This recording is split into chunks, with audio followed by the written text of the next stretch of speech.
this recorded and we can pop this up for future replays. So yeah, welcome. Thank you so much, Vanita, for being with us, and we'd love to hear your journey, your story, your incredible waves of like being in these different industries, and now where you're at now with your life, and helping the world with your medicine. Where would you like to start? Oh, thank you so much, Lucy. I love that, grounding into the ancestors of the land, and I would love to give respect and honor and welcome in the Tongva people who are the natives of this land here in California, in Southern California, where I am. And I just love that intro that you did. And so I just like to welcome them as well. Thank you. Yeah, it's a beautiful practice. It's something that I've just learned from being in Australia, and I think it's a lovely thing to be able to do. So Absolutely, absolutely. So yeah, about me and my journey. I think a lot of us have these kind of long, convoluted paths that lead us to where we are in the present moment of now and in our healing journey. I can give you a snapshot of my past and like how that morphed into where I am now. I was born into a family of medicine. My parents are doctors. My dad's a gastroenterologist. My mom's a pediatrician. Everybody in my family is a doctor of some sort. And it was really interesting because the issues that I've been dealing with that kind of prompted me into my healing journey have all been gut issues. So I find that a very kind of like telling thing about where my path has been and why I had to go through what I had a lot of trauma growing up, just from my parents, and we all experience various things in various ways. But there was an added level that was a little bit unique to our family, and is that I had a brother and sister who both were born with neurodegenerative diseases, which means that they start to develop up to a certain age, and then they start to regress and go backwards. And because of my parents' ability to be in touch with the medical system and everything, they were able to diagnose this, which was extremely rare because it's an extremely rare disease. It was actually named by two Nazi scientists. So it was something that you couldn't really talk about and something that you couldn't really address, which in and of itself was its own problem. And then growing up in the household I did, that, added layers of complications. Um, so as a result, because they were on a lot of immunosuppressant drugs in order to prevent disease. They were also in a lot of medicines to prevent seizures. And I mean, they were dealing with a lot in their lives. But, because of those immunosuppressant drugs, and it was also the heyday of pharma, this was in the 1980s. Through the 90s, but this is when pharma would offer lots of free drugs to physicians and give samples and say try them out, and then they would wine them and dine them, take them to shows. This was when pharma really had just no barriers into what they could advertise. I was on an antibiotic for almost every week of my life growing up. So talk about destroying the gut lining and talk about destroying my body. So I was actually a very sickly child. I had lots and lots of issues with my body, and I know now it stemmed from my gut, but allergies, asthma, skin issues. I fluctuated in weight so much. I was very, heavy, and then I became anorexic, and I dealt with binge eating. I dealt with a lot of different things in my life, and these were various forms of control that I was, dealing with from a psychological and emotional standpoint, as well as from a physical standpoint, dealing with what I had to deal with. And I was also, the child of immigrants who had just come to America, and they're trying to figure out, who they are in a new country. And there was a part of them that wanted to completely integrate and leave their old ways behind, and then also, kind of, maintain society and community through, their Indian ways. And so while I had, Indian food growing up, especially in the beginning, I was really a child of fast food, and McDonald's and all these fast food industries, as my parents were trying to be American and provide me with American things. And so, the combination of that, you can imagine how that impacts the body. Well, as I left home, I really started taking control of my health, and I left home around 16, 17 when I was going to college. And, I really started to pay attention to how my body felt with different forms of food. And I still hadn't dealt with the emotional issues, so therefore I was still cycling through everything. And I didn't know what I wanted to do with my life. I was just lost in my trauma, kind of locked in my body, a shell of my body, but trying to escape at the same time. Always escaping. I discovered what I now value as medicine, but used as drugs back then. Constantly trying to escape this physical body and be somewhere else because I just didn't understand this reality and why I was dealing with it. My brother and sister passed away when I was 12 and 15 respectively. I had to deal with my parents by myself. I'd lost the only kind of compatriots that I had in witnessing what was happening. And Indian customs just meant that you didn't talk about these things and you kind of bottled it up. And even though other people witnessed it, it was just completely ignored. So I was dealing with a lot of this in myself, and I didn't know what I wanted to do. My parents wanted me to become doctors. That was the only thing that I could be doing as an Indian, is to become a doctor. And I decided to take my own route, and I got a PhD in molecular biology because I really wanted to understand things. I really wanted to understand why we do what we do. How are these drugs working? What are we, one of my favorite classes was drugs in the brain, just understanding the neurotransmitters and what's happening in our biology with, with what we're putting into our body. And around this time, I had a pretty significant breakdown. I don't like to call it a nervous breakdown just because, I think there's different levels of that, and I don't want to take away from what that really means to people. But, I had a breakdown for myself, and I heard this voice that was inside of my head. It was outside of my head, and it said, "You need to meditate." And so I went to this local place that was where I bought tarot and astrology books. I was always searching for the meaning of life at this age. Mm-hmm. So I had already had my blend of science and spirituality from such a young age. And I knew that this was part of my path, but I didn't fully understand it. And I got really into meditation. I really got into Ayurveda, which is the, Indian system, this ancient system of health. It's the art of being, the art of living. And this is where I really began to learn about nutrition and the food that we put into our body, and treating my body like a temple and really respecting what it needs. And so I began to really, truly dig into the way I felt with different food. And over time, the first thing that I did was to give up meat. This was something that, just didn't sit right with me. I couldn't digest it. I didn't like the way it made me feel. I could feel the energetic patterns within me. But at that point, I mean, this was like 20, 25 years ago, I was still like a junk food vegetarian, I didn't really understand nutrition or anything like that. And, over time, I would play with these kind of different ideas of life where I was kind of going into the spiritual realm. But, the 90s, early 2000s, this was still not really well understood when combined with science. It was this or that. I had my intuition. It guided me through my PhD. My entire dissertation was based on intuition, and I was lucky to have an advisor who respected me enough and had her own faith to understand what it meant to be guided by something else and to allow me to pursue this and trusted me. And but it was still, questionable. People wanted tangible answers. People wanted proof. And it was, a game that I was always playing with myself. And eventually, I started wanting to live a life where I had things. I was so focused on this, concept of what other people define as success.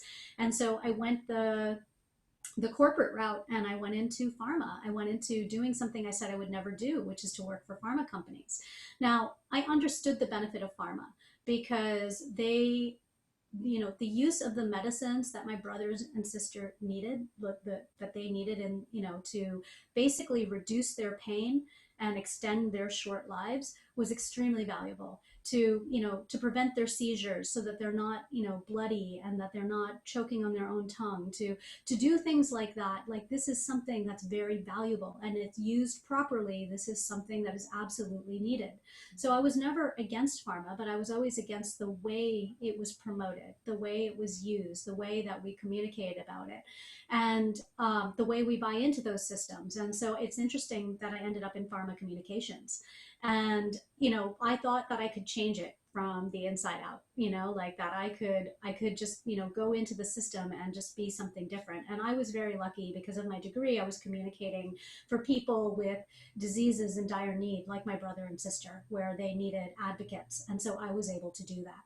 Mm. But, I couldn't be who I was. I couldn't be myself. There was this need for everybody to be similar, this need for everybody to be the same. And something as simple as being a vegetarian was just like considered so strange. This idea that you don't eat meat, like, why would you do that? And I found myself really taking care of my physical vessel.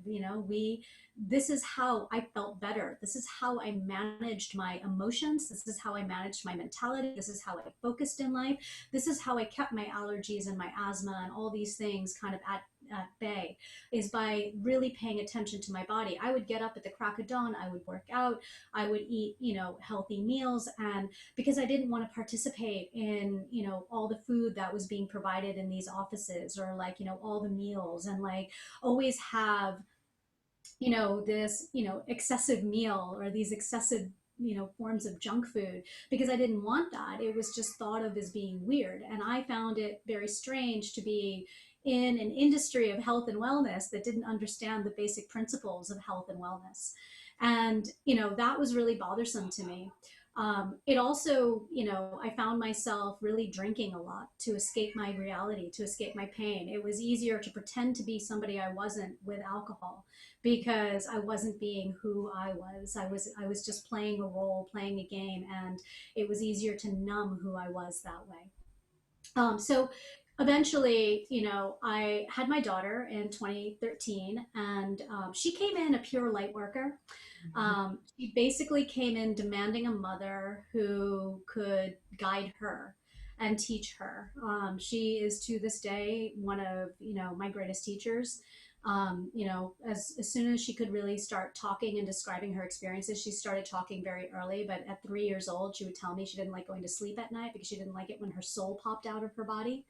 Um, so she was talking about astral projection, from a very young age, and it really brought me back into myself. It really brought me into this awareness that this is my world. This is what I believe in, and it wasn't this tangible physical reality. And so that's when I really began the deep work. That's when I really began going into myself. And the more that I went into myself, the more I realized about what it means not only to heal and also to really truly unlock our hidden potential, but it's all about this inner verse. It's all about how we maintain this physical avatar. It's all about how we connect to the beings, the species, all of these aspects of Earth. And it was about, here I was trying to escape my body my entire life. And through my healing, it really was about becoming embodied. So that's just how I got here. But yeah, in 2019, I quit my job and I took that leap of faith to kind of follow my own path. And as it's been unfolding, I've always been a cook. I've always been promoting healthy diet and lifestyle. And I realized that this is really part of my path. Is not I feel like what happens is that we focus so much on this concept of diet and quick changes and quick fixes. And where I come from is this idea of providing compassion towards the self and towards others. It's all about being centered in our heart. Because when we're making changes that are long lasting in our body. If we're trying for the quick fix, then we're going to swing from one side of the pendulum to the other, or yo-yo back and forth. And it's really about embodying these changes so that you can live in your body without this idea of I'm regretting that I can't eat this, or I'm leaving something behind. Instead, you're really embodying the way that you view food and you view your own body. But this is what I choose to feed it because this makes me feel good. So it was a journey. I became vegetarian like 20, 25 years ago, and over that process I slowly started to remove all those things that were harming me, and eventually moved over into veganism because this was what was right for me. And it's never been it's never been a difficult process because I've done it in those gradual stages that have allowed me to truly embody it so that I don't miss anything. I don't miss the things that I used to eat because this is what I eat now to make my body feel the best. Mm.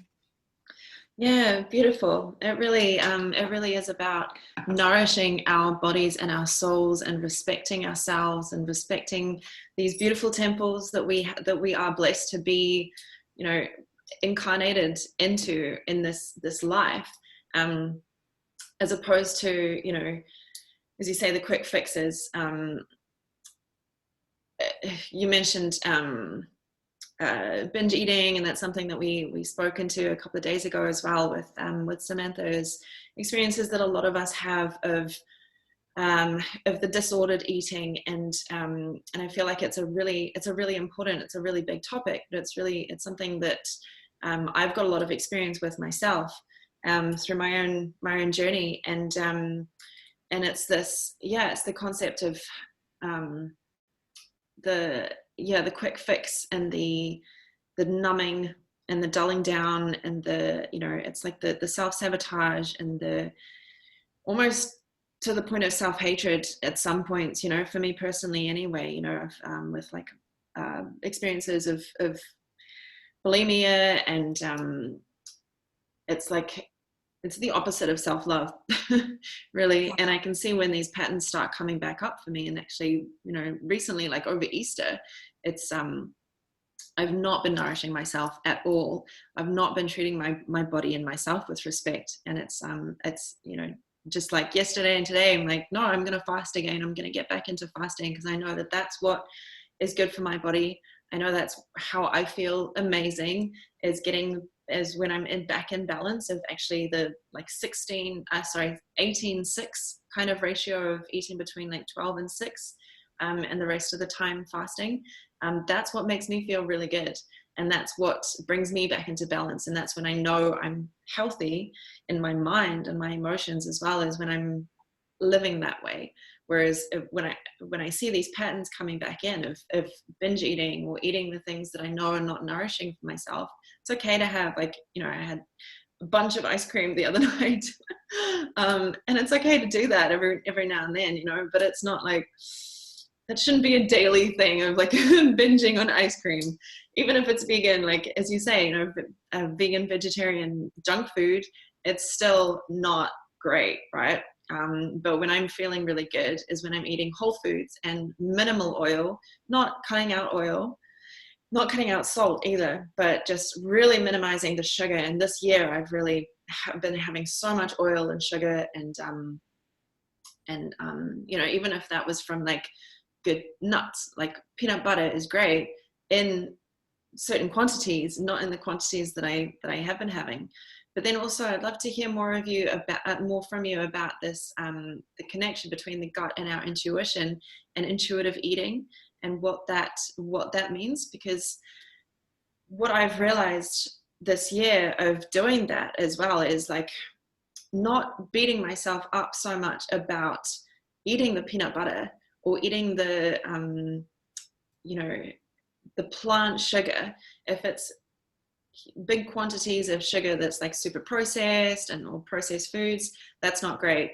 But I do tend to beat myself up even if I'm eating more like plant sugar, you know, things sweetened with dates or maple syrup or whatever, and the peanut butter and the nuts, which is great. You know, we need that.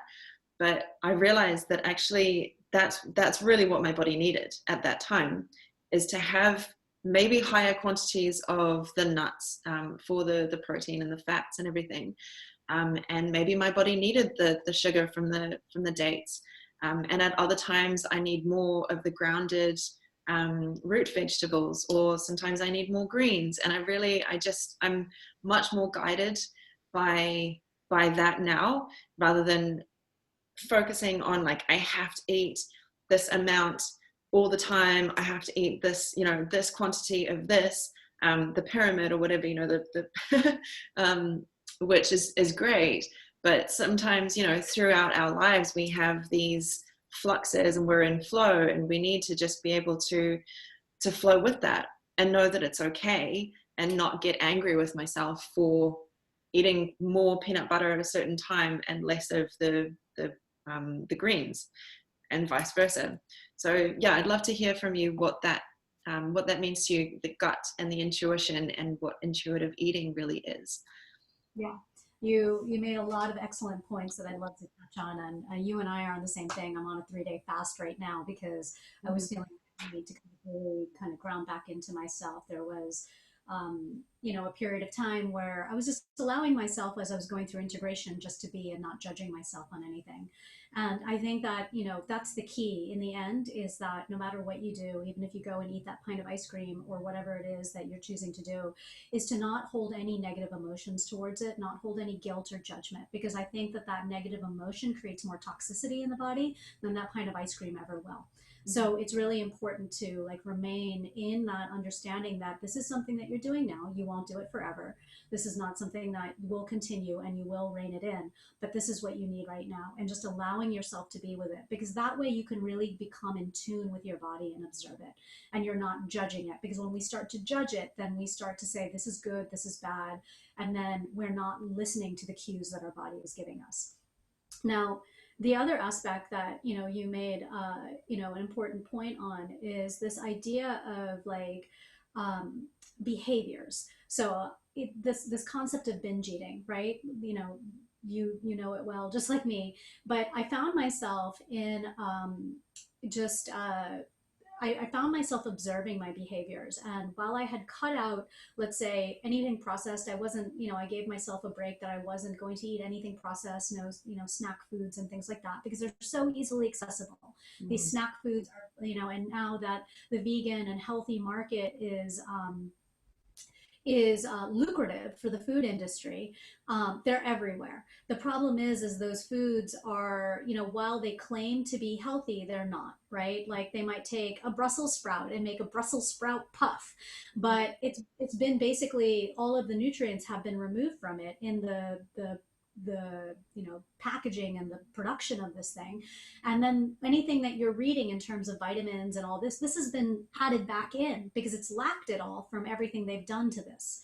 So it's not really healthy. It's and the other that we have in what's happening with the food industry is that they have marketed to our emotions, and they've really touched into the biology of our body. They've hacked into the biology. They understand what forms craving. They understand how to bypass the I'm full signals. There's a reason you eat a pint of ice cream. There's a reason why, that snack that's like, you think it's all salty, but you just keep going back for it and you're dehydrated. But some reason you're still eating that salty snack. It's because we have what I like to call old hardware. We're operating in old hardware. It takes millions upon millions and millions of years for our bodies to physically evolve, right? Like to go from to change our genetic structure naturally. I'm not saying that we can't do this with, consciousness and other forms, but if we're just talking about, what's happening, we go through life, we're just eating what's around us. It takes millions upon millions of years for our bodies to evolve. Now, we're operating on a system that comes from the hunter-gatherer days, which is where food is not available all the time, and we don't have access to water all the time, and we're wandering around like nomads. And so we go from place to place based on what we need.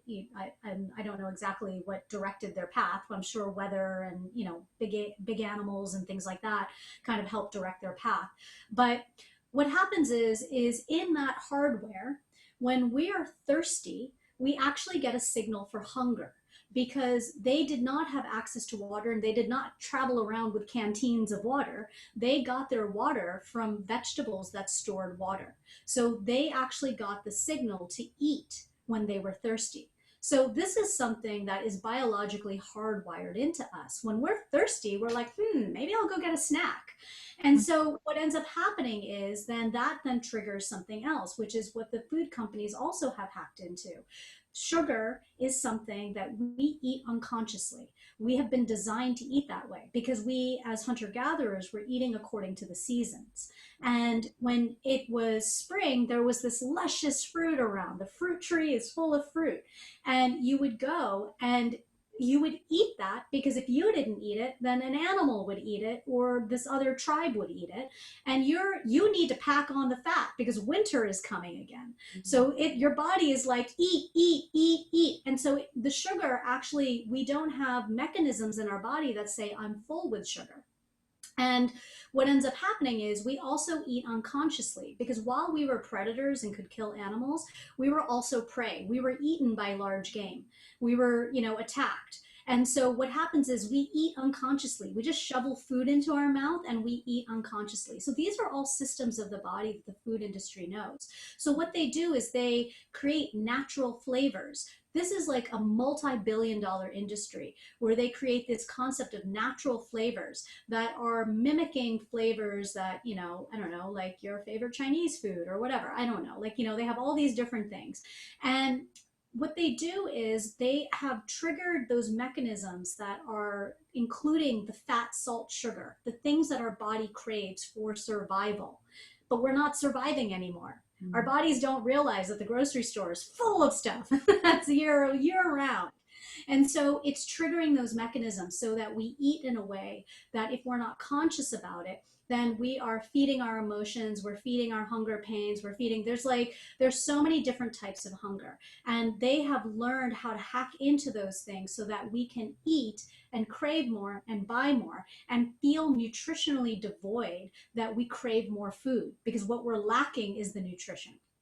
So this is stuff that's there that we have to be conscious of, and this is why it's important to really be in tune with our bodies and to recognize, you know what, I'm going to eat this pint of ice cream. If I finish it, it's okay. I'm doing this because this is what I need. I'm consciously choosing to do this. So when you bring consciousness to it, then you're at least aiding your body in the preparation of that food and you're allowing yourself to do it. Now, there's the other side of it, and this is where we're going to get into this idea of gut and intuition. Because this was all downloaded to me one day when I was sitting there eating a pack of blueberries, and I found myself binge eating blueberries. And I was like, okay, so I've conquered the fact that I'm not binge eating potato chips and I'm not binge eating chocolates, but I'm binge eating blueberries. So the behavior pattern was still there, and I had to explore that behavior pattern. And then that's when I really started going internally and digging into myself. And I realized that what I needed to strengthen was my intuition and my communication with my body. Mm. So I'm actually writing a book on this right now, and it's about this idea of, what does it mean to tap into our intuition? Well, our gut is actually the source of most of our emotion. All those happy molecules that we produce, the neurotransmitters that people know, serotonin, dopamine, all of this stuff is actually produced in our gut. A lot, like we've been taught that it's actually made in our brain, but it's actually made in our gut. We produce 80% of these molecules in our stomach. So your emotions, whether you feel good, whether you feel bad, if something is addictive, whatever it is, something is just pleasant, those feelings of emotion when you fall in love with somebody, all of it is in the gut, right? That's the gut intuition. And this is actually sending signals to our brain. It's our gut that communicates with the brain. Scientists actually used to think it was the brain that controlled the gut, that if we could have the highway being that the predominant highway was from the brain to the gut, that would make sense because we're supposed to be rational, intellectual, the smartest beings out there, above nature. But no, it's the gut that actually communicates to our brain. So what happens is when we look at our chakra system, when we look at, the lower three chakras, then we have our heart. The center is in our heart. This is where we connect our lower worlds to our upper worlds, our upper three chakras. So if you think about it, where our large intestines are located is right at the solar plexus chakra. This is our seat of our power. This is the seat of like I know who I am. I have the confidence. I have the power to, execute on what it is that I'm meant to do, my purpose, my passion, right? We develop like the connection through our root chakra. We have our solar plexus chakra, our sacral chakra, which gives us our creativity, our connection to others, the honing in of our sexual power, the healthy expression of that. And then it rises into our solar plexus where we tie this in together with our power, our ability to then take it through the heart and into the throat to express itself. Well, if we're dulling our solar plexus by dulling that large intestine that sits right at the solar plexus. This is where our seat of intuition is. If we're clouding it by binge eating anything, by putting foods that are not nourishing us, by not nourishing our body through that, then we're clouding our intuition. Now, where does our intuition come from? Well, this all comes from the gut microbiome, right? So we have our body, you know, this is a fun fact that I like to tell people that most people are not aware. So there's two things that I'd like to point out. So while we feel like we're physical, we can touch things, I can touch this table, I can touch this computer, I can touch myself, we're actually composed of 99.99% space. So that's an actual scientific fact, right? Like this is that we're actually mostly space. We're not tangible. This is what happens when we enter into third level density here on Earth, is that we think everything is tangible. We think that everything is this, what we see, touch, experience, and feel, and, you know, through our senses of touch and, you know, our senses of sight and seeing the physicality of it all. But we're mostly space. Then what is composed within that 0.01% that actually makes us physical beings? We are mostly microbes. We are actually only 47% human. We in terms of DNA that's comprised within us, we are less than 50% human. More than 60% is actually, or like, you know, more than 50% is actually microbes, like viruses. Like this is all part of us. We have evolved with the earth because we are beings of the earth. We are made from all the star stuff that has then condensed into the earth and been reconfigured, and, you know, the earth, the master alchemist who can, like, you know, constantly recreate, you know, she has created this magnificent body that is a microcosm of the earth. And so we're actually, you know, as rich as the soil. And, you know, our gut intestine is our main source of the microbes. Our skin is second, but really our gut microbiome is what makes us who we are. There were studies that found that if they looked at the DNA of the gut microbiome, that there's something like, I forget the exact number, I'm blanking on that right now, but it's like something like 40% of that is actually unique to us.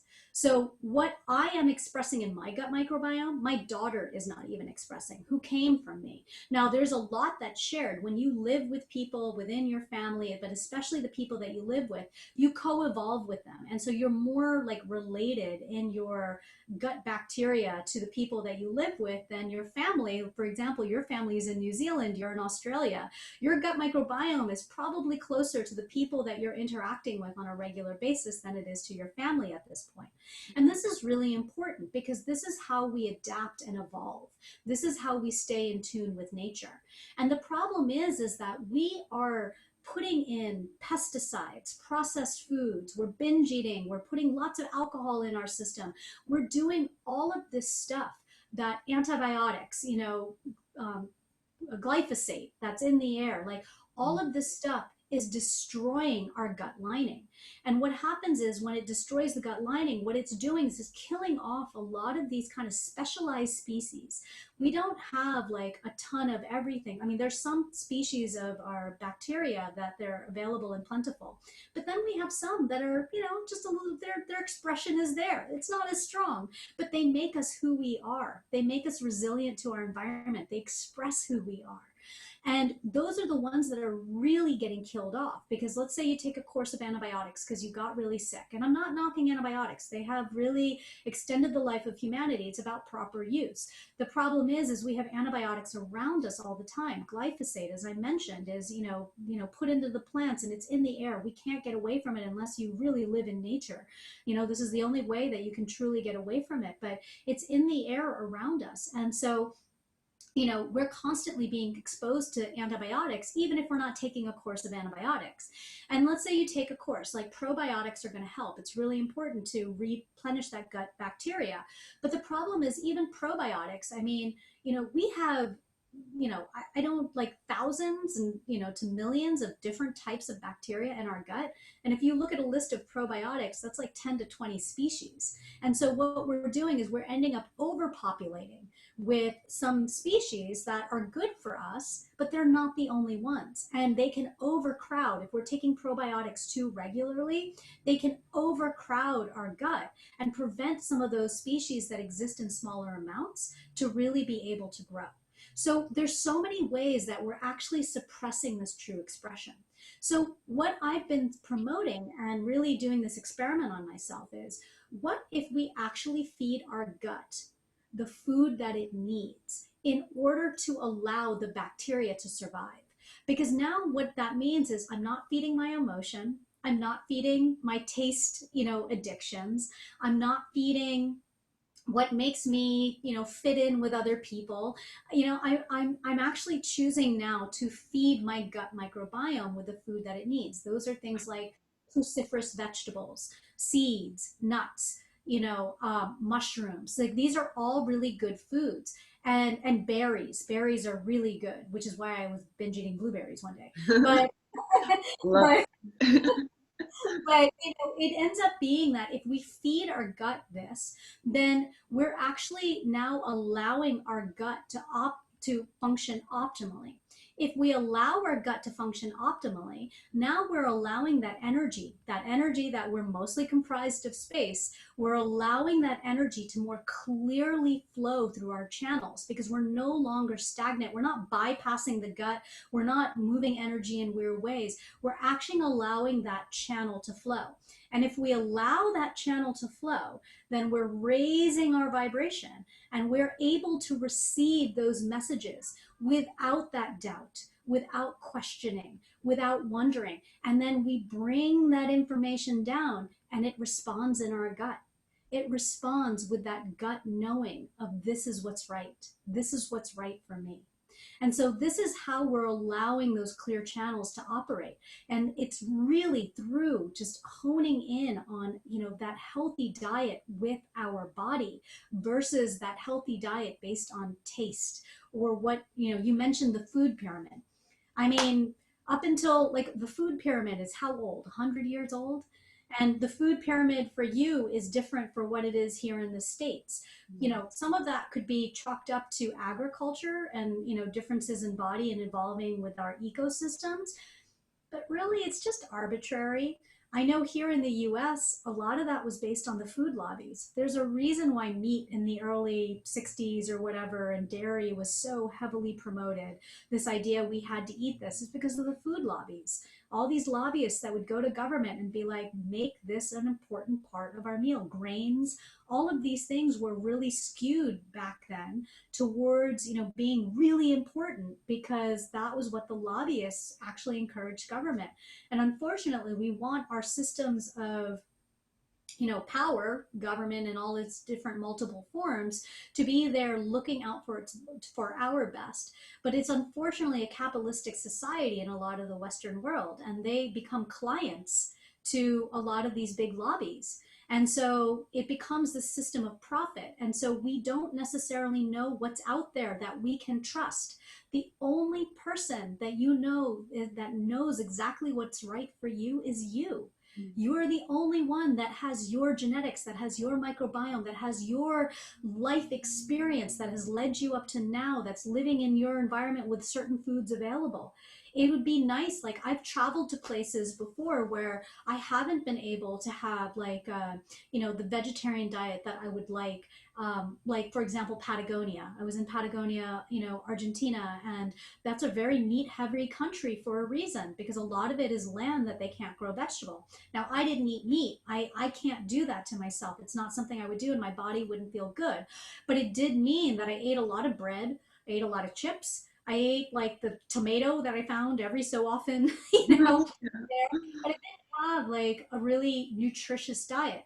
But I prepared my body. I let my body know that this is what's going to happen. I also prepared myself with bringing as many healthy snacks as I can, like seeds and nuts and, like, whatever I can. Nowadays we can get, spirulina powder, or like different forms of things that we can take with us. But you prepare your body to, like, be able to deal with that. And it's not about the food pyramid. It's not about having, this amount of protein and this amount of fat and this, because that's going to be different for everybody. There are some people who can, eat certain way and lose 20 pounds. And there's other people who eat that way and gain 20 pounds. It's because that's not right for their body.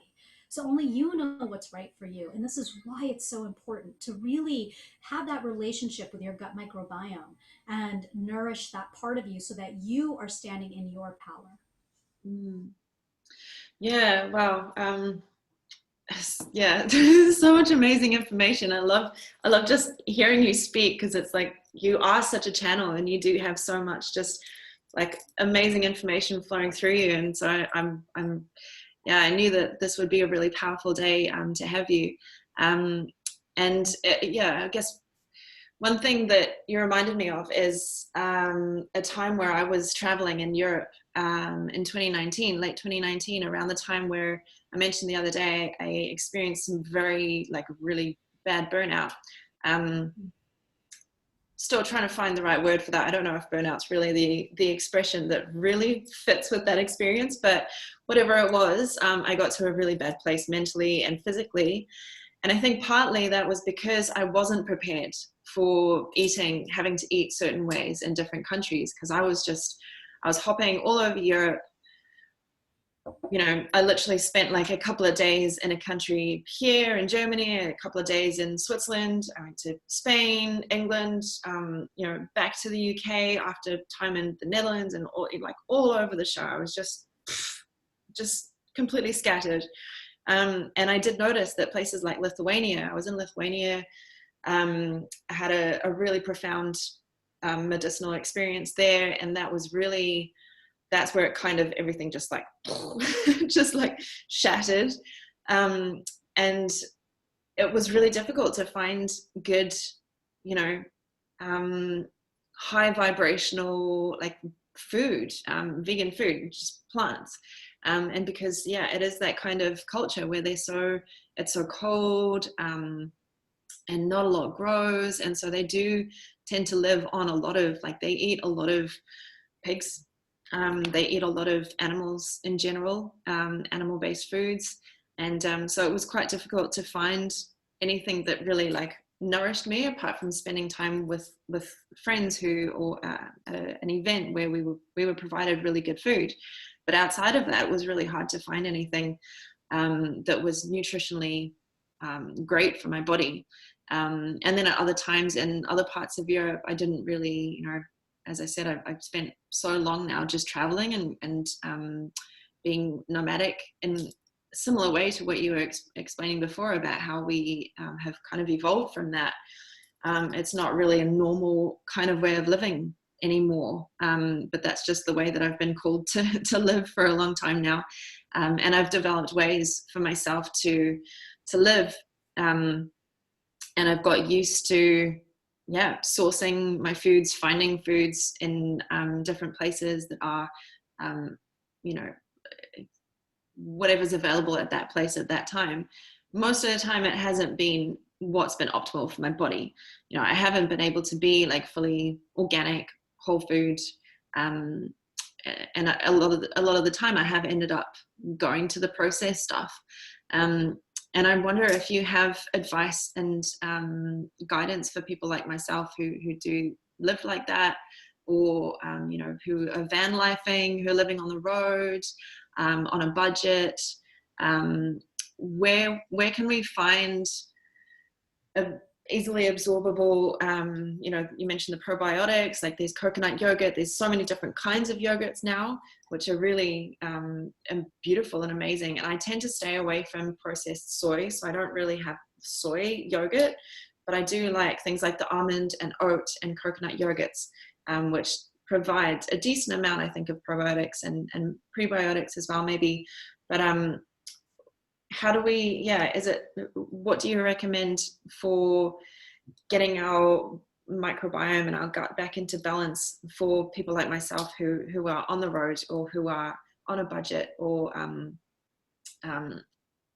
we need to kind of ground ourselves while not living a lifestyle that is very grounded, if that makes sense? Yeah. It's I think the tale of modern man, right? Because before we would have time to adapt because it would take, I don't know, months to cross by sea and then arrive someplace and you stay there for a while. And so you would adapt to the environment. And, like people in Lithuania or Patagonia, these different parts of the world, like their gut microbiome has adapted to their environment. And so that's where they can eat the foods that they do. And it's that question of are they not high vibrational because they're not eating certain foods. They're eating what's right for their body for where they live. And so I know, for example, like the Aborigines, right, like in the outback, like there was, I've read many stories of they were vegetarian at one time, but being kind of forced out into barren lands, they had to begin eating meat, and they had to adapt to what they could to survive. And this is what we are capable of doing. And it just tells about the resiliency of the body and allowing ourselves to understand that we are resilient. And I think what you're speaking more to is like, how can we remain in a high vibrational state while we're like on the road and allowing. And so this is the thing that where we have to look at sources of nourishment that go beyond food. And some of the other things that happen when we travel are things like lack of sleep as we adjust to time zones, lack of self-care as we're doing, like, we're in, from one environment to the next. And this is that time when you know that you can't necessarily get nourishment from the food that you're finding around you, that you really have to make efforts to take those other forms of nourishment, grounding into the earth, going hug a tree. If you go smell a tree, you're going to get good bacteria in you. If you go play with the soil, you're going to get good bacteria in you, because where is this coming from? It's coming from outdoors. So you're going to get it from other places. And it's really relying and making sure that you keep your body in whatever state of health that is best at that time, like whether it means taking more naps because you need more sleep. The more that we can calm and keep our physical vessel in shape in whatever way, then that's going to be good. And let's say you do need to resort to, like I had to in Patagonia, where like it became like, bread. That was it. That's what I could find. And, this just means that, yeah, this is what I'm going to eat for a period of time, and then doing a cleanse afterwards, allowing yourself to fast. And, when it comes to, vegetables and fruit and, anything else, obviously, to eat it whenever you can see it. But the problem it comes when it comes to packaged foods, like if you were to find like a fruit cup, for example, sometimes you have to wonder if that's really feeding you or nourishing you, because it may not be, because the amount of sugar they put into that's actually devoid of the high vibration at that point. So you want to start making kind of like, you want to use your discernment to determine like what's right. So you might be holding two things in your hand. It's like a package of nuts and, a packet, or like one of those processed fruit cups, and see what's right for your body. Feel into it.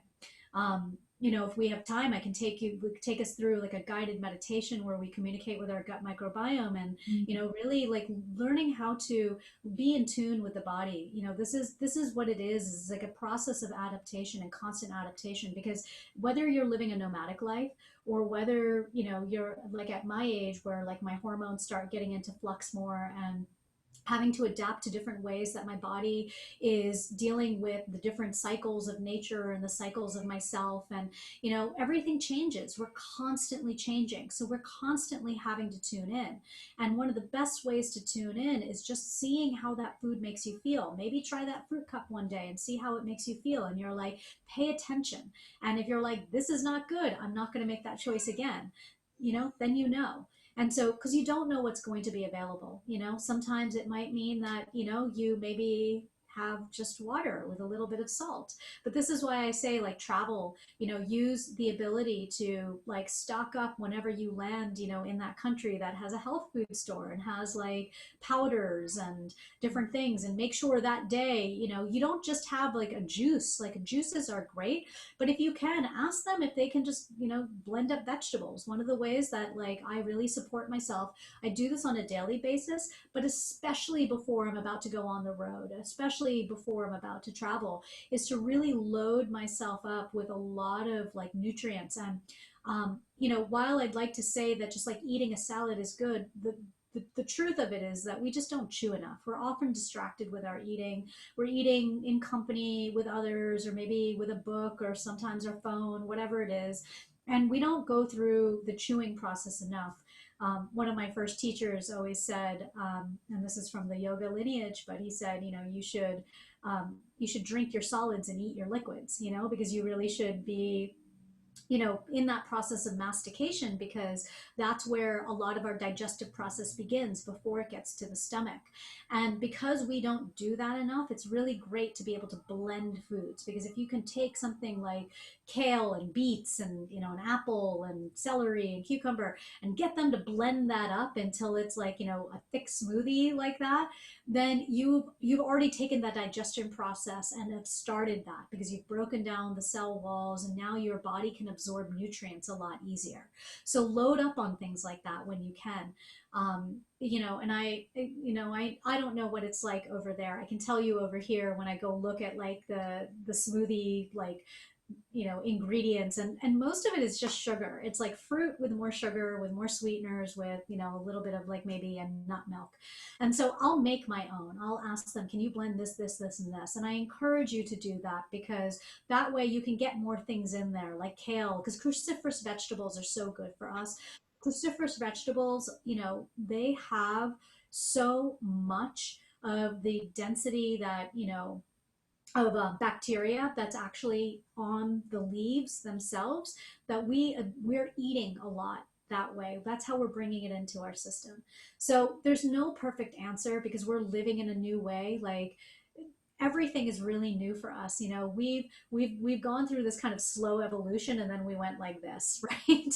And especially with the way we change our ecosystem, the way we change our relationship to the ecosystem, the way we change the way we live our lives, all of that has just changed dramatically. I mean, even prior to 2020, and look at how much 2020 changed the way we live. We're constantly going through this flux and change. So it's just about doing the best that you can. It's never going to be a perfect system. The perfect system would be living on a farm and growing your own food, but not everybody can do that. We're not necessarily lucky to do that. But maybe it could be a fun experiment when you are in another country. Maybe you get to go visit a farm, maybe go make friends with a farmer and like have one day at the farm and eat the food. This is the other thing that I encourage. You don't have to wash everything and scrub everything to like this idea of antibacterial, get rid of everything.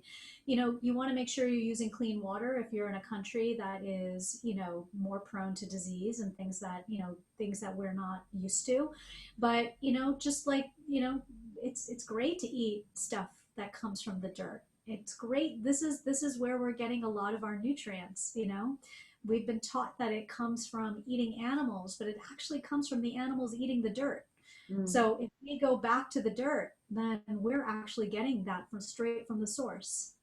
Of Mm. course, this is an organic farm that's well kept with not using pesticides and things like that. Mm.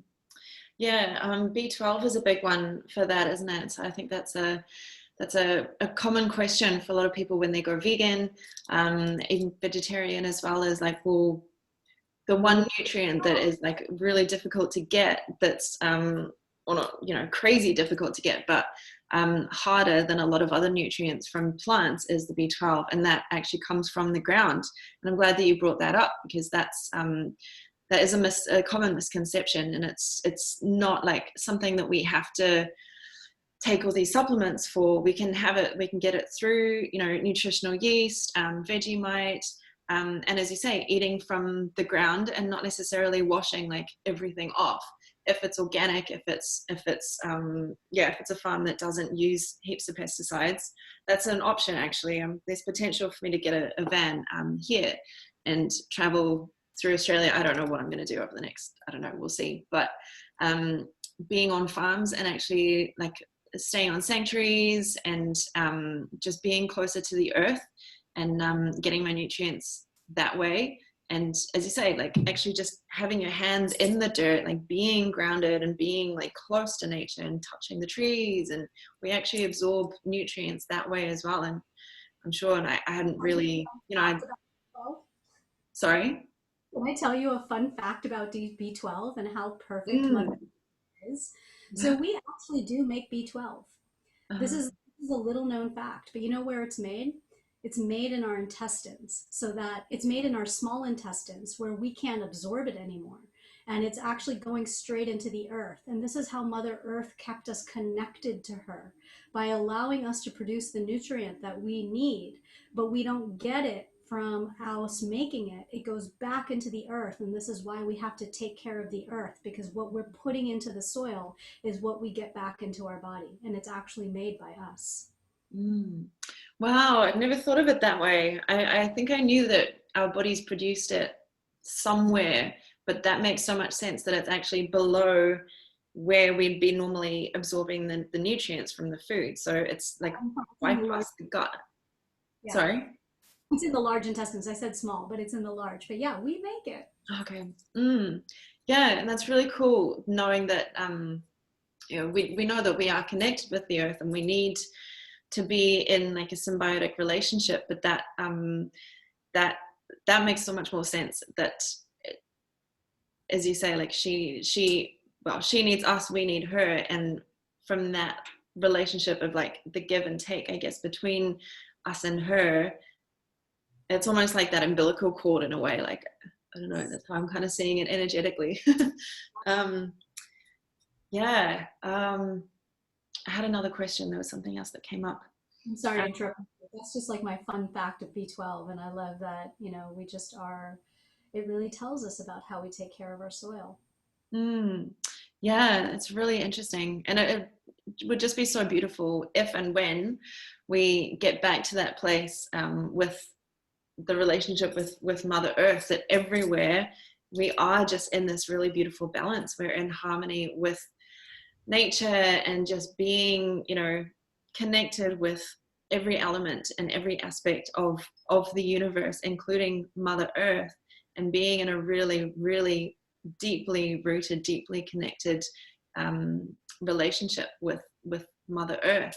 And I see it happening. I don't know how long it's going to take, but that's part of my calling, is really to help people connect in with the elements and understand the qualities of the elements, and how we can embody those elements in our lives, and they can help us, shift traumas, and transmute the lower energy emotions.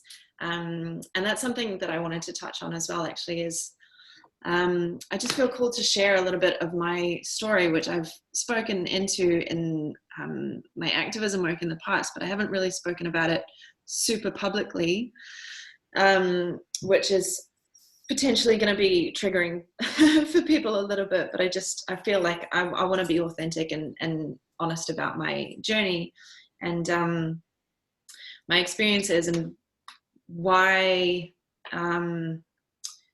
One reason I went vegan in the first place, was for my physical health and for my gut, and that came from experiences of trauma, and uh, not connecting with my intuition, ignoring my gut, and actually getting myself into a situation. And this was a long time ago. This was like, September 2015, and I was in, the UK, and I allowed myself to be in this situation where I was then sexually assaulted multiple times. I ignored my intuition that was telling me, don't go there, don't like be in that place with that person, because that person was really, I could tell, I knew that this was going to be a toxic situation, to be in this physical place with this person. And they ended up really, really taking advantage, manipulating, and really hurting me physically and emotionally and mentally, spiritually, like everything just from that experience. And so it's been a really intense journey of getting back into balance physically, since then. So that was 5.5 years ago. And now, only now, is my sacral chakra, my womb, actually starting to heal. And I've done so much work on my gut, on my physical, experience, working, you know, with my root chakra, my solar plexus, but I ignored my sacral in the middle. And that was, you know, I think that because of the trauma of that experience, because it was a sexual thing, it did a lot of damage to my sacral chakra. And only now, 5.5 years later, in that time, I've had about a year's worth of cycles of bleeding. And it's only now, literally the last couple of months, but especially the last week, that my hormones are actually coming back into balance, and my sacral chakra is healing, my womb is healing, and it's super exciting. But it's also like kind of a weird process to remember, like, oh, that's what that's like hormonally.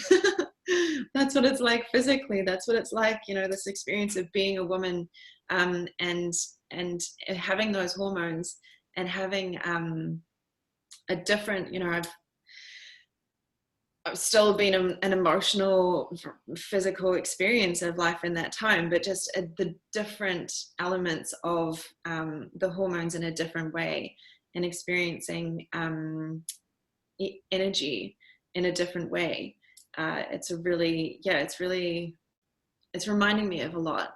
And it's really cool being able to know that I am going to experience life in this way, in a more of a holistic, feminine experience.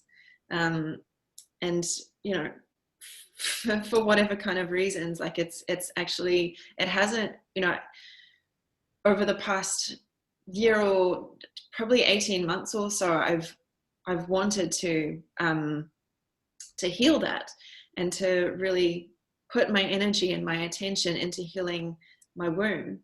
And it's been an intention, but it's not been something that I've been really deeply like researching or figuring out exactly how. I know there's a lot of like different tinctures and different ways of eating, Ayurvedic ways of eating, different things that I could be doing to intentionally and really like focus my attention on healing that. And I've had that the awareness, but I haven't put that into you know, it's just been kind of spontaneous energetically. And so it's been a really interesting experience over the past week, of things just changing. And yeah, a lot of that I think is to do with my intuition and my intention. And yeah, and as I said, with so much traveling and so much having to figure out my own way of living and my own way of eating that I knew was good for my body and that would help heal my gut, because it became so bad at that time before I went vegan. And being vegan definitely has helped so much in that, but also eliminating things like wheat. I can't eat wheat. I can't eat bread. And actually, I did maybe a few weeks ago, maybe a month ago, I wanted to experiment with sourdough. So I had literally like a couple of bites of some sourdough, because I know for people who are intolerant to gluten, it's a bit easier to digest. So I tried it, and it really wasn't. It wasn't a good idea, but I tried it, and now I know. So I stay away from all wheat, and it's just better for me.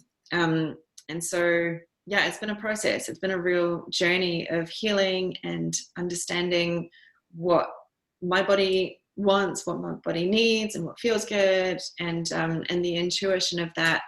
But now, you know, that's been like 5.5, 6 years, and now my body doesn't want to eat the way that it was, even though there were eating behaviors and eating habits that I developed that were good at that time, that helped me put on weight when I really needed it, because through that process I lost a ton of weight from that trauma. And there were times, like, it's interesting being back in Melbourne now, because it's been 4 years since I moved here.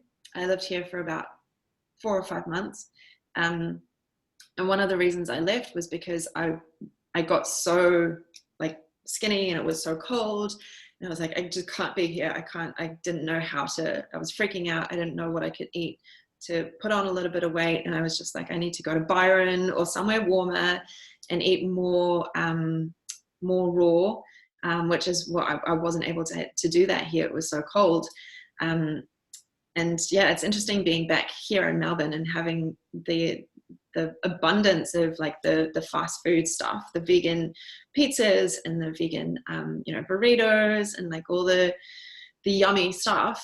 But like the other night, I went to where I used to work, a restaurant that I used to work at, and at the time I thought it was really healthy. And it is, but I had something the other night that was really healthy, but it was still covered in oil.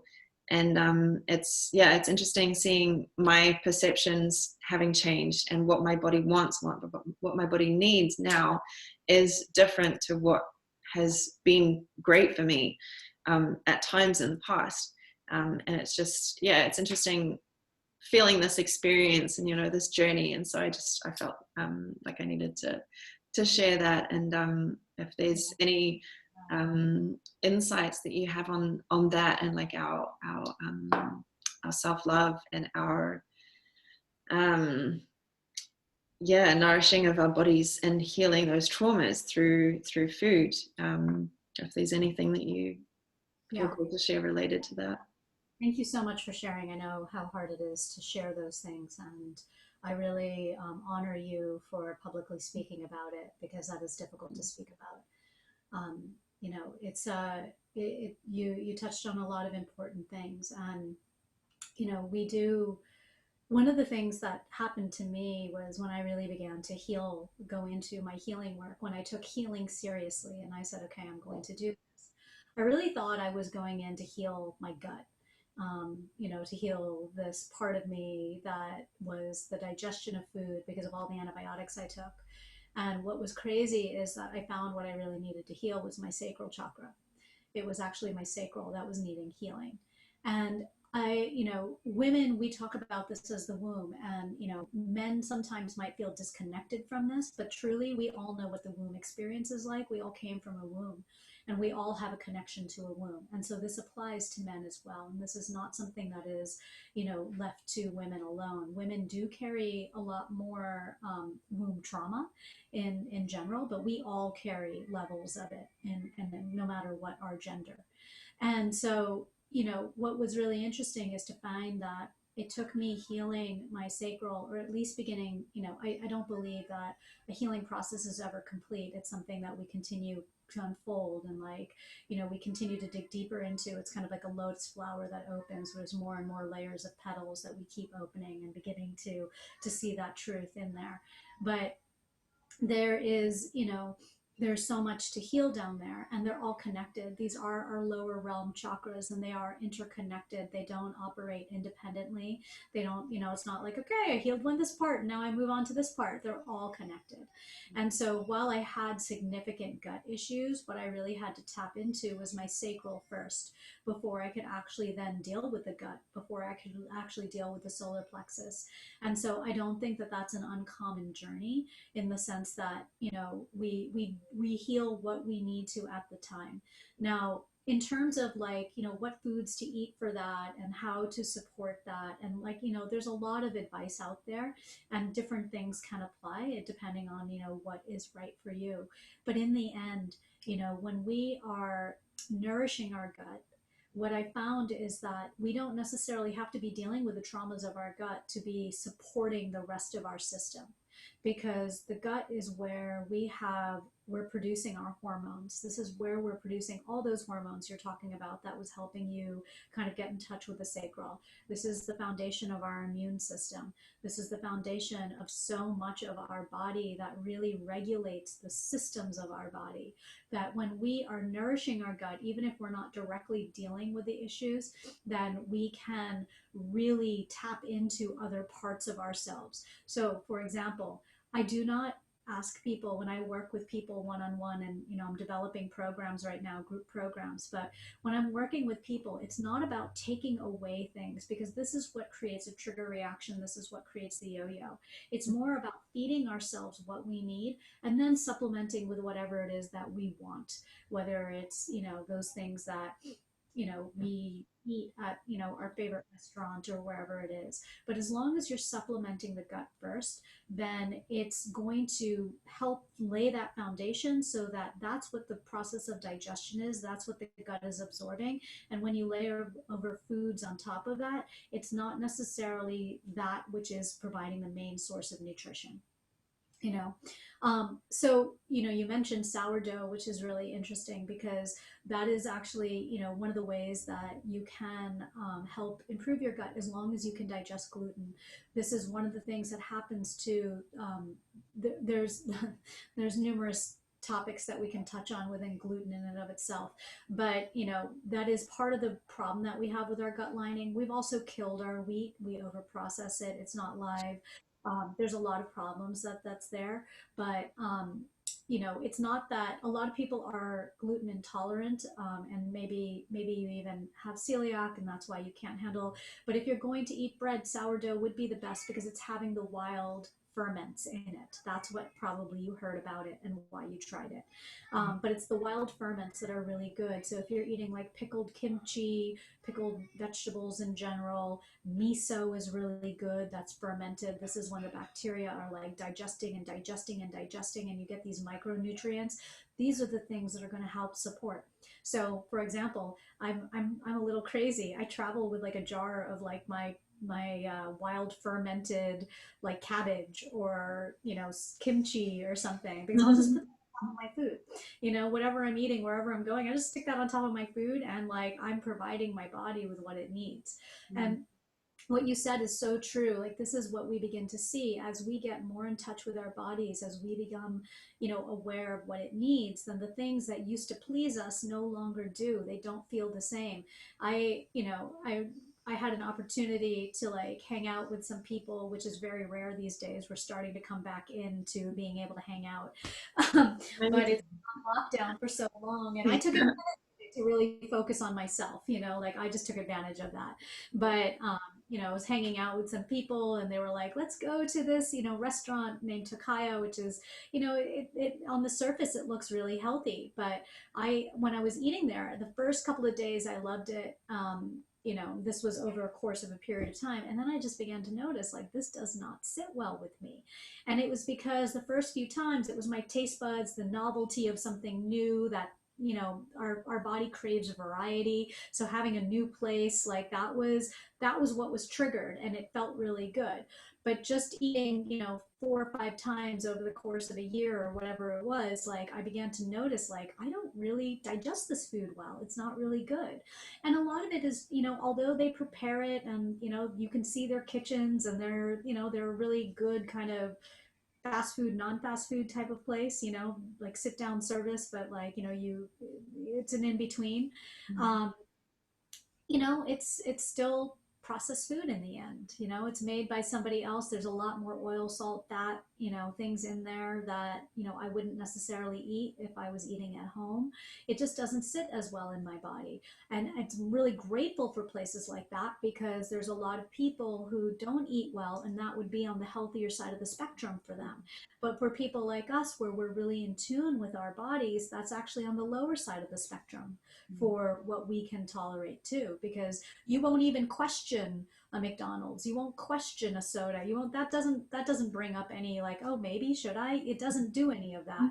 But a place like that, that's like a healthy restaurant, healthy fast food, vegan, whatever, you might question that. You might be like, oh yeah, I'm hungry, that's a good place to eat.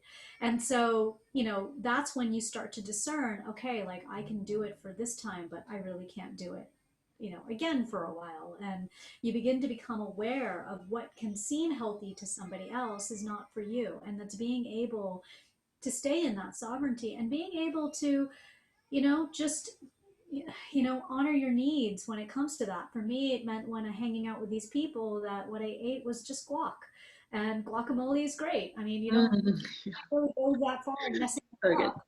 You don't really need to add too much to that. So, that was really great. Guacamole with plantain chips, and that was what I ate. And that was, how I was able to do what was right for me and still be able to, you know, just keep company with others. Now, there's the thing that happens that as you get healthier, people start to become triggered by what you do for your body, Mm. you take care of yourself. I know my family was triggered when I became vegetarian, and then a lot of people, they're like, try this dessert. It's so good. It's only made with agave and this and that. And I'm like, I really don't want to feed my body the sugar because then it's just going to start to crave sugar, and then I'm going to want more sugar. So even though it's made quote unquote unhealthy, I don't need it for myself. And it becomes a reflection for them, and then they start to feel triggered by that. And so it's about being compassionate towards yourself and towards others, being like, thank you, I appreciate it, but my body is just not feeling this right now, and so I'm just, I'm going to do what I'm honoring my body, and just making sure that it's being communicated from that place of honoring and respecting like what your body needs at that time, versus a like versus dislike, because that can, and when you're doing it from a place of respect for yourself, people start to pay attention and they start to notice, and that's how you can impact them. That's how you can, make a change in their life because they become more aware. But it's really about compassion and doing what is right for you in that moment. I think some of the problem that we have with a lot of diets and why people yo-yo so much is because they're making large changes to themselves without integrating any of this. And then suddenly they're presented with that favorite meal that they really want all the time. For me, that used to be a slice of New York City pizza. Now, not all New York City pizza is good. There are particular, like, it's like a particular thing. And I pizza snob, and I have a pizza oven in my back because I was such a snob I had to make my own, and then it was like that perfect slice of New York City pizza. I make great vegan pizza. I make my own doughs. I work with a lot of different flours, Yum. but like it was that like perfect slice of New York City pizza was like that was my Achilles heel. And now I'm at a point where I can actually look at that pizza and say, no, thank you. No way. I don't need to consider it. And so what I always tell people is you don't need to label yourself. You can label the meal that you're eating, but you don't need to label yourself, because then this can create yo-yo effects. Like I can define myself as vegan because I am confident and I stand in my power. But should I choose, let's say, to eat something that, maybe had a little bit of butter or whatever, and I make that conscious choice to do so, or maybe I accidentally ate something on, like that I didn't know, because that happens sometimes, then it's about really just honoring and allowing yourself to be, and being compassionate with yourself. You don't need to judge it. It is what it is, because when you judge it, then the hormones in your body and all those digestive enzymes, they go away, and you're not providing the body with the energy that it needs to be able to carry out the physical functions of digestion. So you really want to respect and honor yourself. And I always tell people, like, when they work with me, we're going to work at the level that you're at, and we're going to come to the plan that's right for you, because no two people are alike. Everybody has their own idea of what it means to be healthy. Everybody is in a different place in their life. And it's about something that you can implement and integrate. And what you want to do is keep reaching new plateaus. You want to keep leveling off at a new place, and enjoying that place before moving on. Because if you just say, like, I'm going to gain 10 pounds, or I'm going to lose 10 pounds, I'm going to eat everything, or I'm going to eat nothing, there's so many dramatic things out there, then what ends up happening is that we just do it in an unhealthy way. And so it's not good for us. And that's why it's all about integration, and just allowing yourself to incorporate that new change, be with it, and then see where it goes from there. What does your body call for next? How is it going to feel good? It's all about how you feel. Mm. Yeah, it's that the yo-yo effect. It's, I think, for a lot of people, for myself anyway, I feel like I'm a very kind of extreme, like I go for the extremes. I'm kind of, I guess, polarized in that way, which is interesting, that term. And it brings me back to my mom, who I've spoken about a little bit, and her mental health difficulties, and eating, and like adrenals and all of that as well, because she was diagnosed as extremely bipolar. And that's something that I've had a lot of fear around myself, but also come to an acceptance within myself that I just am kind of that way, not like bipolar or, you know, manic depressive. Um, and, you know, I love my mom so much. I made a post about her the other day that I think was probably very triggering for a lot of people. It just had to come out. It just had to come out. It was helpful in probably as many ways as it might have triggered some things for people and for myself as well. But I love her, and she was an amazing mother in many, many, many ways. And I'm grateful for the experience of having been in her life for the years that I had her for.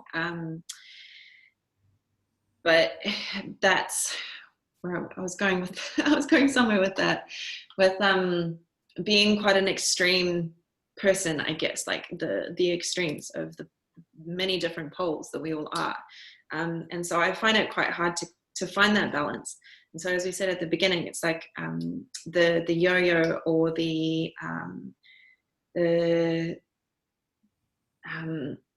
temptation for me personally, and I guess it also comes back to the disordered eating and the bulimia and like all that stuff as well, is finding the balance, but also honoring the fact that that's just the way that I am. Like, I don't want to be anybody but myself, but also trying to be honoring myself and not being such an extreme, you know, one or the other kind of person. And yeah, so relating to mental health and that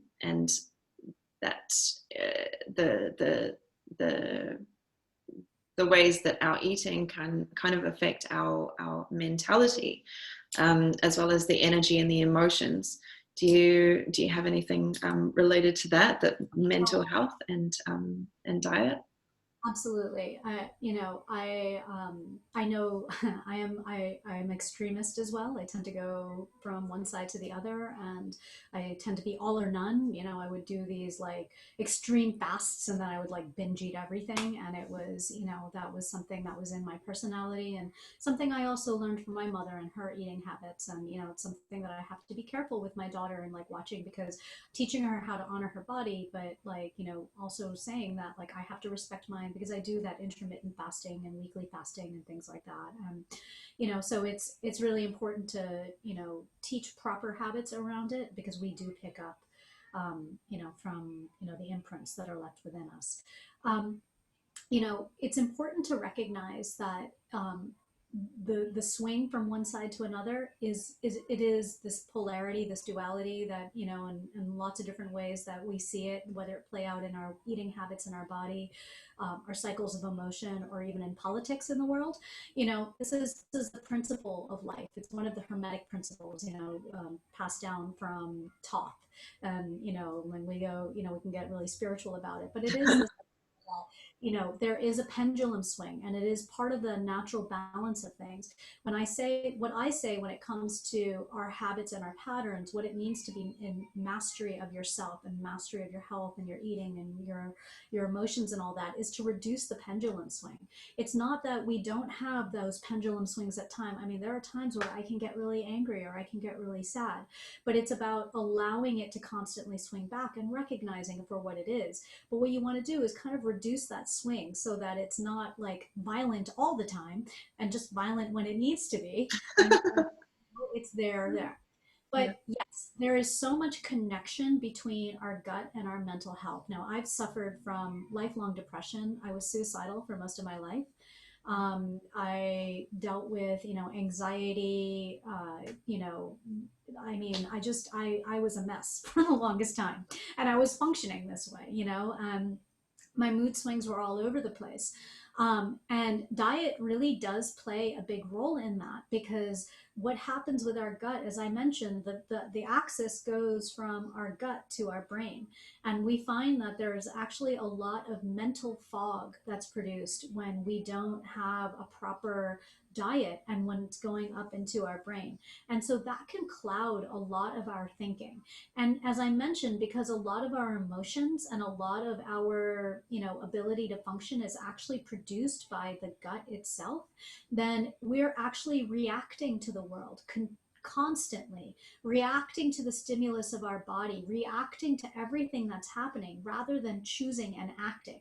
And this is what creates a lot of that imbalance mentally, because there are numerous reasons for why people end up with various mental, disorders. And but if we don't address the very basic foundation of our gut health, then we're at a loss to really identify what else is going on to create that. And so, because there can be triggers that our bodies can't tell the difference between past, present, and future. What we have are molecules of emotion that are triggering us to react into whatever it is. So if you have a memory of something that was traumatic in the past, if there's a life event now that even subconsciously brings that up in the most minute place that you are not maybe consciously recognizing, your body is acting to that past trauma. And so when you're acting to that past trauma, you're bringing all those emotions back. You bring all those emotions back, it's flooding your body. So when we do not address the very basic foundation of our gut health, then we're no longer able to consciously recognize what's happening on a physical level, on a subconscious level. So all of this is really related. And when we clean up our diet, when we improve our gut health, then we're able to really act from a place where we are present and we are with what we are experiencing, so that we can get into those deep rooted traumas and we can understand them, and we can allow ourselves to experience them from a place of healing rather than reaction. Mm. Yeah, it's beautiful. Yeah, as you say, it can just be like the smallest things sometimes that can trigger like a memory or take us back to, our childhood, which brings me, that reminds me of an experience I had late last year. I don't know, I can't remember. I was visiting some friends, and they have a little boy, and it was one of the earlier experiences of like my psychic, or the quantum, or the the fact that time is kind of immaterial. Was I was literally taken back to a memory of, or being in a physical experience, that I was like that child. I was myself again, as like a 2-year-old. I was witnessing my friends with their child, and in that moment I was taken back to that place, and it kind of freaked me out, to be honest. I spent the rest of that night kind of really buzzing out, and I don't know what they thought. I was kind of just somewhere else, actually being in that place again as a 2-year-old, like with my mom, and I'm seeing my friend with her child. It's like me and my mom. When I was that age, it was so strange. It was really bizarre. And so we spoke earlier a little bit about our psychic abilities, and how, cleaning ourselves out and becoming like pure channels brings more of those abilities into our experience of life, and we're able to unlock and awaken these really powerful gifts that we have. Like, we are so powerful, we have no idea until they're actually awakened and activated. And yeah, it's been a really interesting journey, especially since I remember in June last year, I was at an event, and somebody who I looked up to as super, like, really psychic, really, really tapped in. She looked at me and she was like, "You're really psychic." I was like, "Oh my God, thank you. I had no idea." And then since then, it's been a journey of really experiencing them and having so much of that unlocked, and like lights and sounds, and as I said, like the past week or so, my body's been in a different place. Leading up to that, they've been a lot of like, on and off. I've had a lot of the air pressure. I've had a lot of the sensations of like just sensations, I guess, around the head and through my body, and like my light body, and all these activations that have happened. And now it's come from awareness of them constantly, and like almost a hypervigilance of those experiences of the gifts. But now I've got them more, I guess, quote unquote, under control, or they're more integrated into my experience, that it's just like, it's just normal now. It's just part of my life. It's just part of who I am, that I'm able to tap into these things. And it's interesting, not necessarily physically or visually, or even like with my ears, hearing things or seeing things, but it's more of a psychic knowing of just life, and just channeling things, and then realizing like, oh, I was really tapped into that thing that I didn't know until I actually physically saw it. It's really interesting. It's really, like, for a lot of people watching who might not even realize or have been made aware that these are actually experiences that we can have, that we are so divine, and we have such abilities. It's crazy, these psychic gifts that we all have access to. What's your advice, or what's your experience, and your what do you have on that, of unlocking these gifts through working with our bodies and nature, and the elements and the food and everything? Yeah, it's really interesting. I think what's really important to, to say, as you mentioned, for people who are not aware of this, everybody has this ability.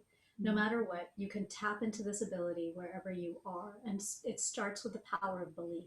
If you get that gut intuition, if you're like, oh, I'm thinking about this person, and then they call you, it's not coincidence. This is tapping into an energetic signature. It's because, as I mentioned, we're 99.9% space.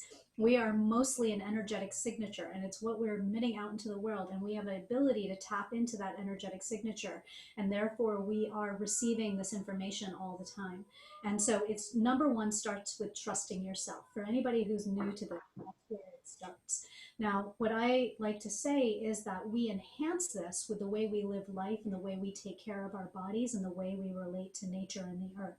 This is all the extra that we can do to like really prop up our superpowers, and really delve into ourselves.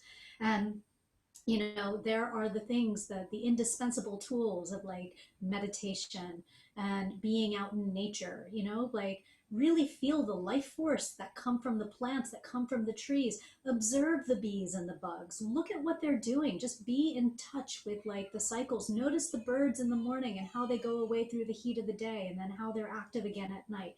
Like, just start to notice these rhythms, because when you start to really get into nature, you're beginning to come back into that sense of yourself that's in touch with the cycles of being, and in touch with the environment around you. Now, I approach this through food, because really, when we are able to, so let's just take it back a step. Our bodies are perfect machines that know exactly what to do. Like, from the moment of conception through this formation of a human body in utero, to like coming out into this world, surviving our first year, and then beyond, we are exposed to so much. We're exposed to so much in the world, and our bodies form, and they're constantly, activating and repairing and fixing, and all these things are going on, and we are actually, for the most part, healthy. Now, there are like situations like my brother and sister, there are things like childhood disease, there are things that happen, and these are more of the anomaly, and there's lots of spiritual reasons we can get into for why these things happen. I, as a scientist, have had to come to like a really true understanding of the spiritual nature, to understand what happened to my brother and sister, and why they chose that for their life, and why they ended up with that. But for the most part, the majority of humans are really born with, the ability to self-repair, and to really live through our life.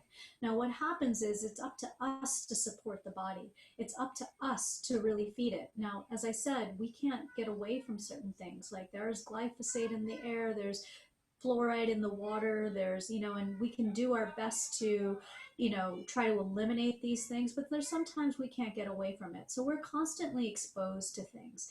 And so what it really comes down to are the things that you can take control of, because our body is trying to fight all that other stuff, that if we're also fighting the things that we're choosing to input into our body, then we really have no time or energy to tap into this new expression of ourselves, this differentiated expression that's more of this energetic signature. The raising of our vibration can come, like people can do it while still eating meat and while doing, other things. It's not to say that you can't do it that way. You can. Think about what you can do if you are raising that even further through like high vibrational foods and really nourishing your body. Think about how far you can go. Mhm. I know channelers and people who like can literally relinquish their body and allow a spirit guide to come in and speak with you. And I know people who communicate without trans channeling through the divine. They get all this information. There's stuff that they know about you that there's no way they could know.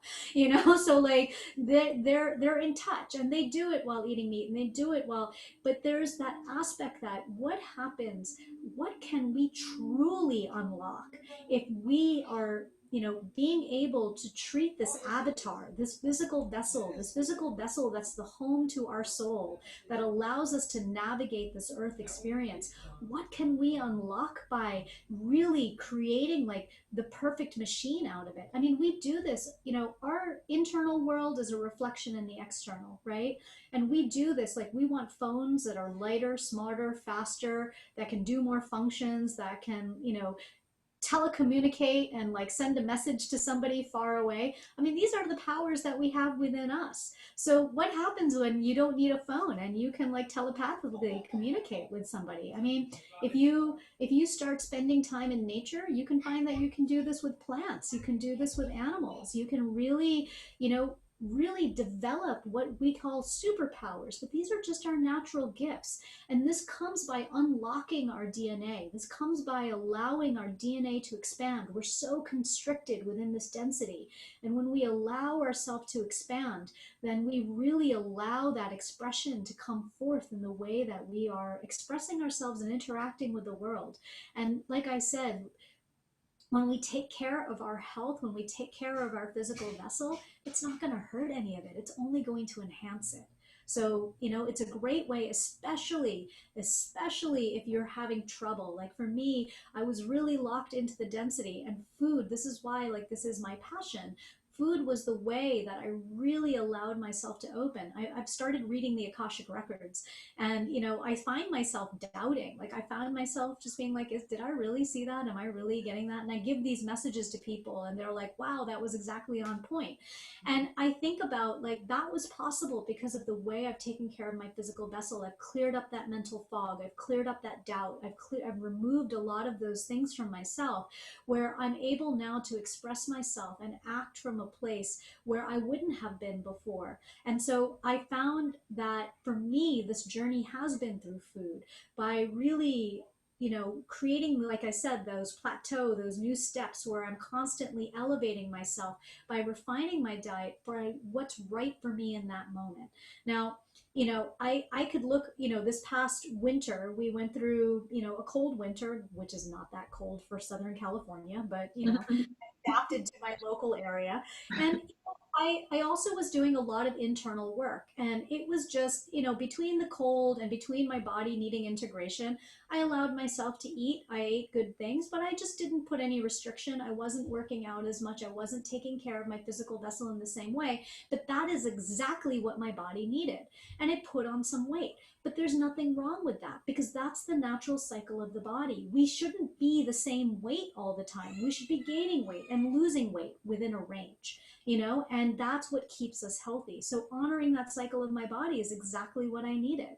And it's only been, I now can understand those cycles, which then helps me broaden my intuition, because now I'm trusting myself. And if I trust myself, then I can trust all those messages that I'm receiving. And I can also trust that if I'm sending telepathic messages to somebody, they're receiving them.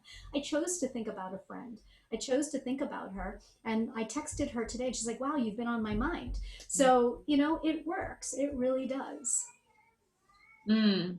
Yeah, it's really beautiful. It's a really amazing experience to suddenly tap into, and really to know that we have those abilities. That it's a reality. I think I've always kind of known, and my spiritual awakening started probably. Well, I remember one of my sisters teaching me a whole lot about source and the universe, and all of that, and I realized. Um, well, she taught me a lot about energy, and that was 2000 even. Um, and it's been a journey since then, and all these different. I don't know much about Kundalini, but I believe the different um, phases of Kundalini awakenings, and I think I'm going through one at the moment. Um, it's really powerful, and it's so exciting. And when you first start experiencing these things and you realize how powerful we are, it's like it's difficult at times, for sure. Um, there's definitely like dense aspects to it, as we ascend and as we rise and we let go, and like all the things. Um, but it's a beautiful experience, and I'd like to encourage anybody who's listening who hasn't maybe experienced that much of it, or maybe has had like some aspect of like a spiritual awakening, but there's some fear around it as well. You're safe.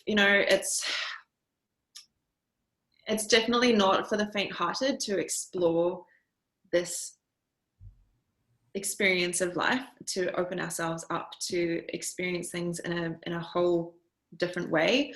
And it's not always easy, for sure. Sometimes it's really, really, really difficult. Sometimes it's really, really, really painful, but it's all worth it.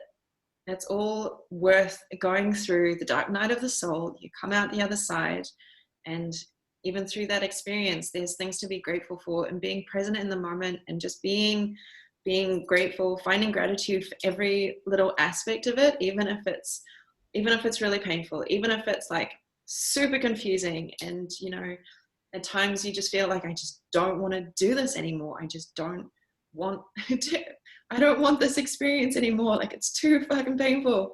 But there's beauty in it, and there's so much to be grateful for in that as well. And like it's fun to explore these abilities, and I don't know if it's really something to encourage like playing with, quote unquote, but it's still an exploration. No, I think that's okay. We're here to explore, we're here to play, like we're here to experience life, right? I mean, it's the same for me. I mean, I'm, I've got some years over you, but like I had my first spiritual awakenings in the 70s. And like I've been through those cycles of life where I have them and then I let them go, and then I have them and I get sucked back into the density. And it's okay. They're all just where you need to be.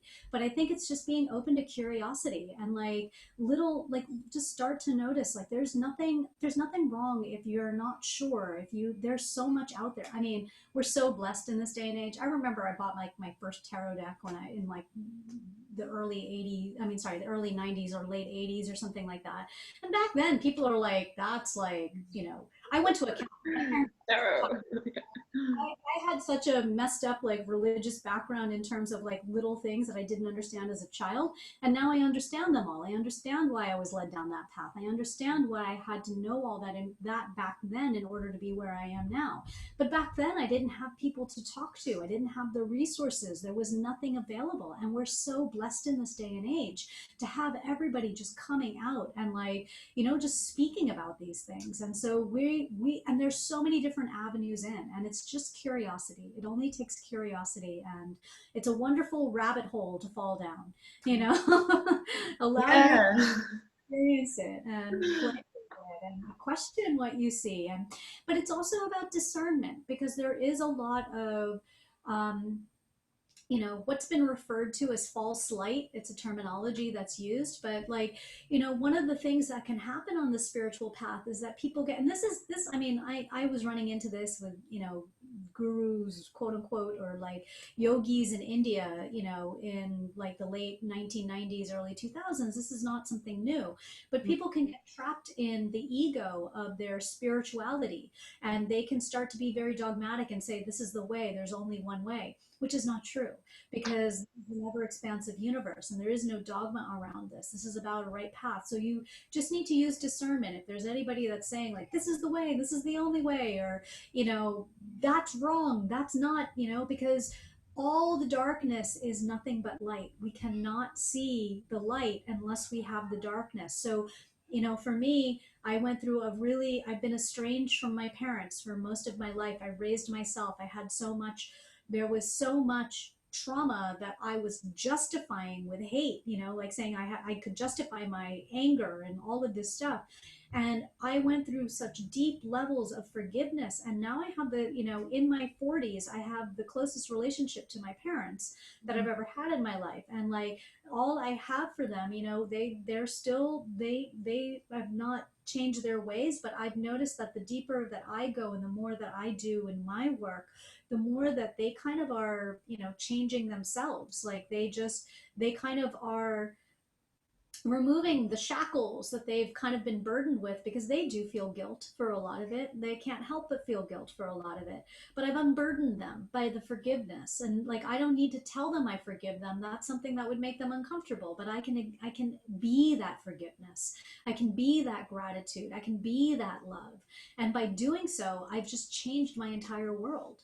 So it's really just, you know, truly this spiritual path. It's hard because we have to, you know, truly allow ourselves to feel. We live in a world that's told us to numb the bad feelings, but what we really need to do is feel those feelings and release them. We transform them and release them. And when we do, then we are the embodiment of what we've meant to be, what we are meant to be, which is love and gratitude and forgiveness. I mean, this is why we've incarnated here, is to really, you know, truly experience that. What does it mean to forgive? What does it mean to love? To love yourself, and then you can love others. Yeah, it comes back to self-love. It's all love. And as you say, like we can't, the darkness is the light as well. Like everything literally goes back to love and light. That source, pure source consciousness is love. It's unconditional love. And when we can learn to love ourselves, truly love ourselves,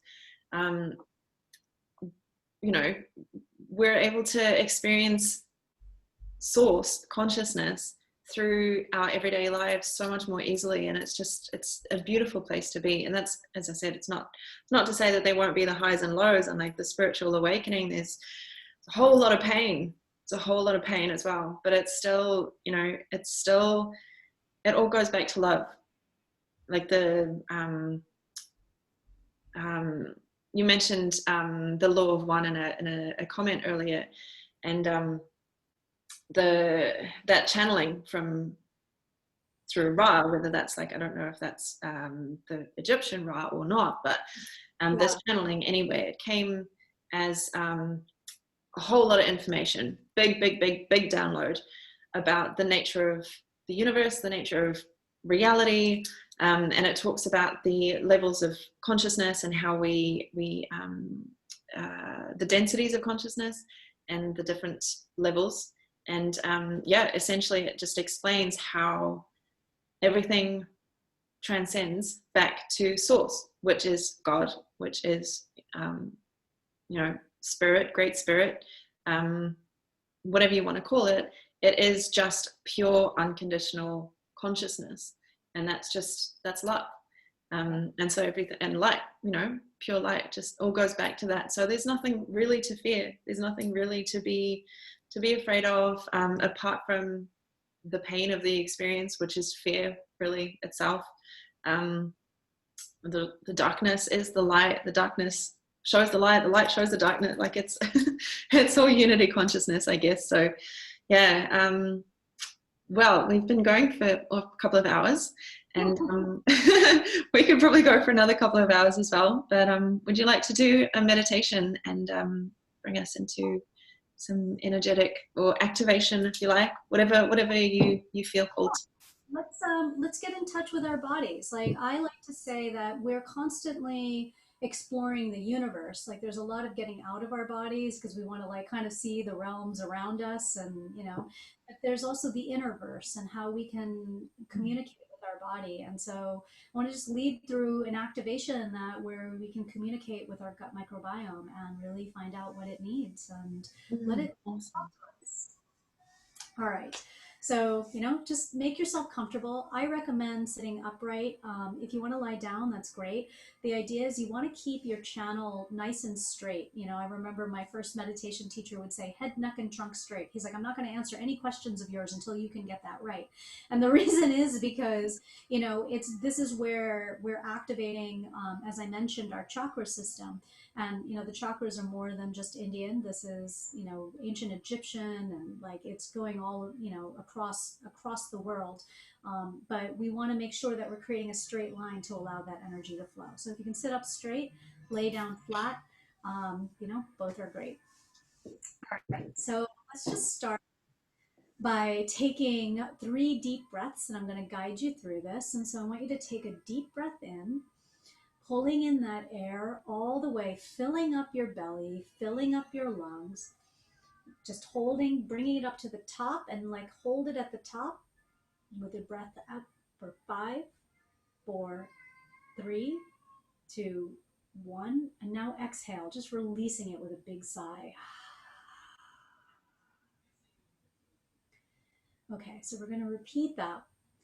And now we're going to take that inhale, filling up the belly, filling up the lungs. And now I want you to bring this energy up into your third eye, located between your eyebrows. And let's hold it there and just focus on that third eye as you're holding. For 5, 4, 3, 2, 1. And now exhale, letting it all out. Okay, so now we'll take this final breath in, expanding the belly, expanding the lungs, allowing that energy to raise up to the third eye. And now this time when we hold at the top, I want you to squeeze every muscle of your body. See if you can squeeze your root lock, which is where you go to the bathroom, your sex organ, squeeze your hands, your chest, your stomach, your legs. Just squeeze everything as tight as you can, holding it all in, focusing that energy up in your third eye. And now release.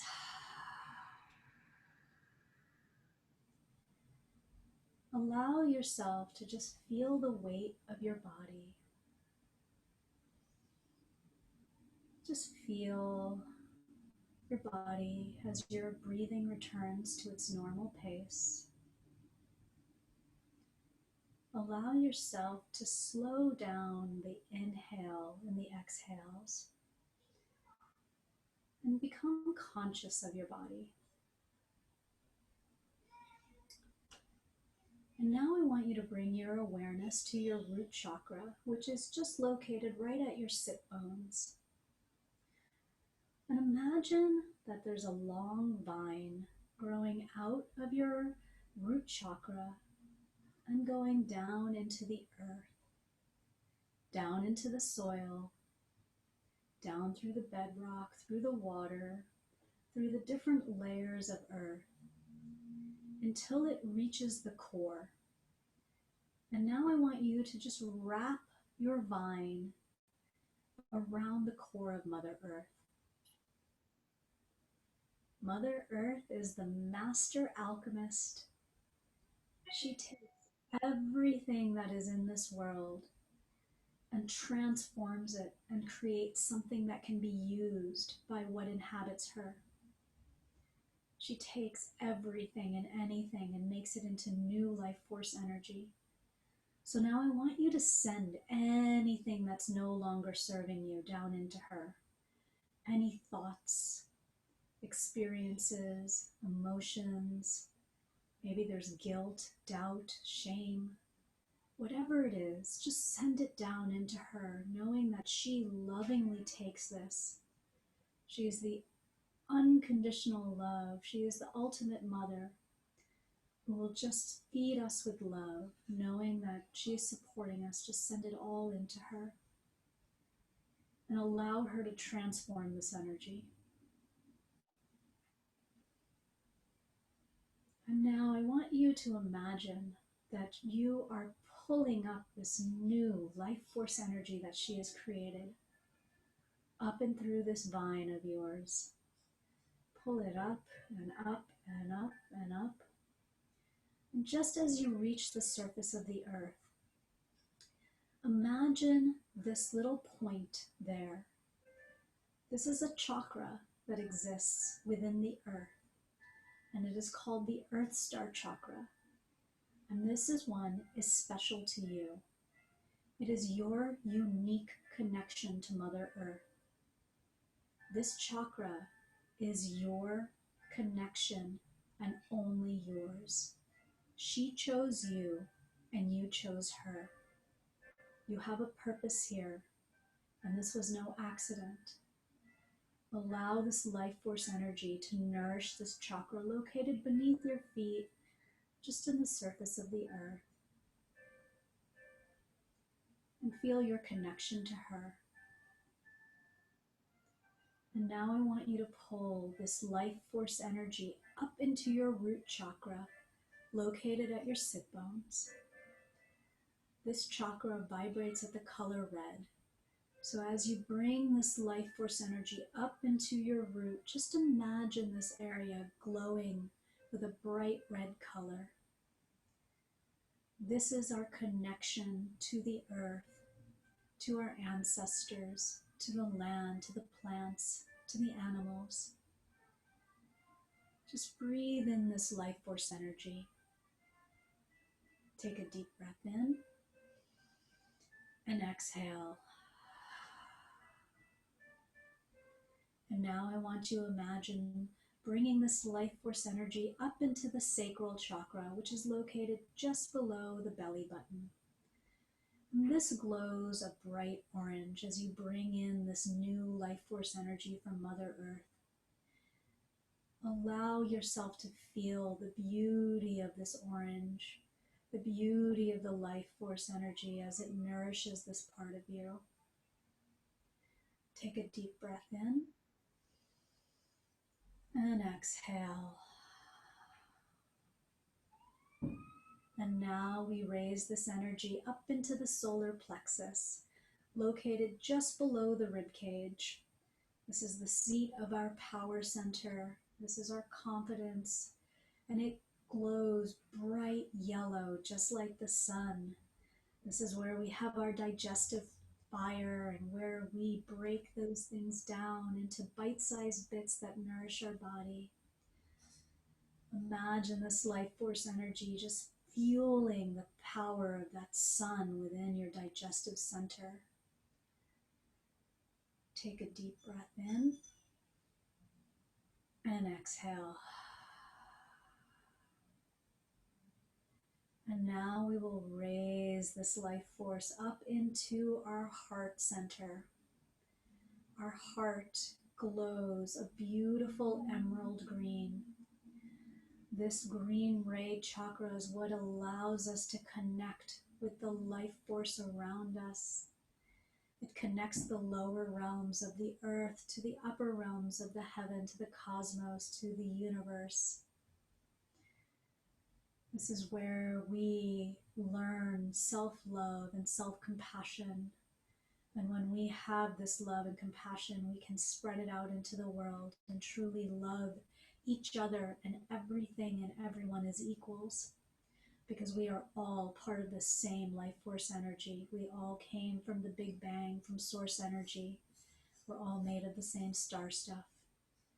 Allow yourself to breathe into the heart. Take a deep breath in and exhale, expanding this heart chakra. And now let's raise the consciousness into our throat, the throat chakra, and imagine it glowing a beautiful crystalline blue, like a translucent blue ocean, the soothing waters nourishing your throat. allowing it to be lubricated so you can speak your truth, being guided by the heart with the life force of your solar plexus and your sacral and your root that's powering you to be able to express who you are through your throat. This is how we start to make our dreams manifest. Imagine this beautiful life force just enhancing this crystalline blue within our throat. Take a deep breath in and exhale. And now let's raise this energy up into our third eye, located between the eyebrows. This is going to glow an indigo blue, a deep purple, like the color that we see even with our eyes closed. Even with our eyes closed, there's so much that we can see. Imagine if you can pierce that darkness and what you can see beyond. Imagine your third eye opening as you breathe in this life force in you. Take a deep breath in and exhale, allowing you to see beyond. And now we'll raise the energy up into our crown chakra, which is located just at the top of our head, connecting us to the upper realms, to the universe, to source energy. This is glowing a beautiful purple as we raise this life force energy up from the earth and into the crown. Allow the crown to open as you bring in this beautiful energy. Take a deep breath in and exhale, allowing that energy to expand from the crown. And now we're going to take this energy even up further, up into the cosmos, until you land on a star. And this star is your soul star chakra. This is your connection to source. This is where your higher self is. Your higher self is this version of you that has experienced it all, that knows it all, and that knows how and where and what to do so that you are living your life purpose to its fullest. Connect with your soul star chakra, connect with your higher self. Some people call it the future self, somebody who knows exactly the path that you're on and can help guide you. Allow yourself to connect and just give thanks. Give thanks to your higher self for being with you, for guiding you, and for reminding you that everything is perfect and everything is as it should be. And for guiding you into the next steps in life. Take a deep breath in and exhale. And now we're going to bring this energy from the soul star back down into our body, back down into the crown chakra. Imagine a white stream of energy, just a light stream of white light that's flowing down from the soul star into the crown, into the third eye, into the throat, into the heart, feeling this white light expanding to all areas of your body, filling the chest cavity, filling just your arms everywhere. Allow it to flow down into your solar plexus below your rib cage, into the sacral below your belly button. Allow it to fill up your abdominal cavity, just filling every inch of you with this beautiful white light energy, down to the root and down into Mother Earth, back into her core. We are now connected earth to heaven and heaven to earth, and have a clear channel for the flow of information, because we are made of the earth and we are made of the cosmos, and we are etheric beings of energy that can receive information from our source, from the highest self. Now let's bring the attention back into the heart chakra, just into the heart center, and just feel into your body. Allow yourself to feel your heart. Allow yourself to be still and feel the beat of your heart. This heart that works to pump blood to the rest of our body. Our heart communicates with every single portion of us by sending blood to everywhere. Allow your energy to expand in this heart area. Allow it to vibrate out love to the rest of your body. Just allow yourself to expand this energy center. And take a moment to say internally or out loud, I love you, and use your name. I love you, Vanita. Use your name and say, I love you. Send love to every ounce, every inch, every energetic space of your body. And let that love reverberate throughout so that every cell feels that love and fills up with love. And take a deep breath in. And exhale, sending that love out everywhere around you and inside of you. And now we're going to bring our attention into our large intestine. You don't have to know where this is. You don't have to know any details. Just imagine this area below your rib cage. Just feel into it. Allow your body to guide you. Just feel the large intestines just moving and working, doing what it does to keep us functioning and healthy and normal.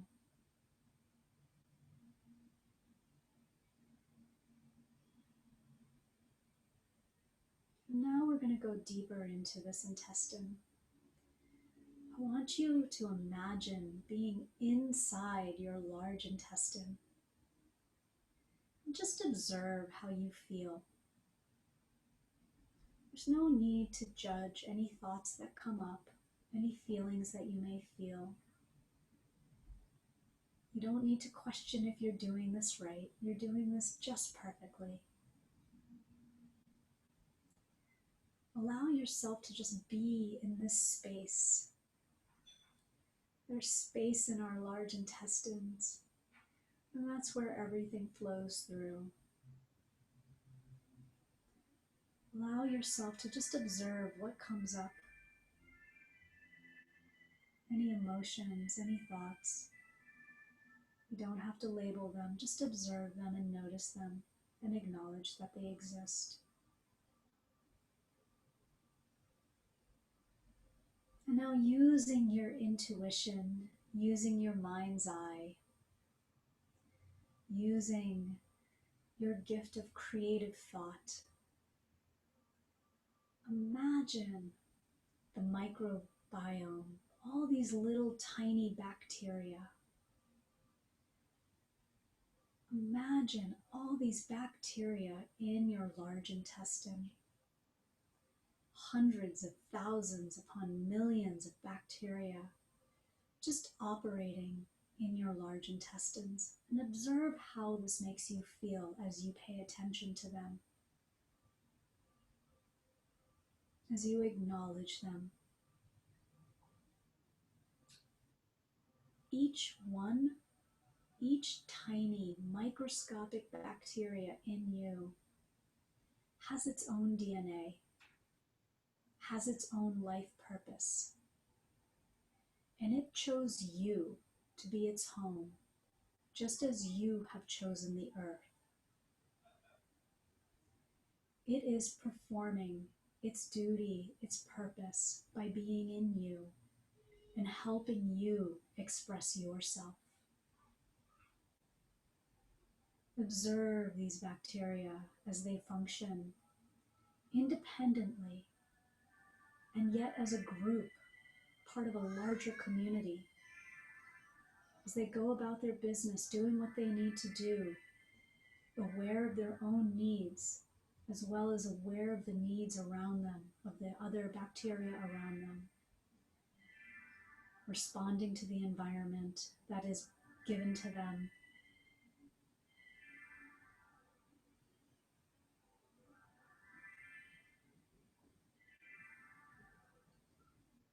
Just connect with them by observation.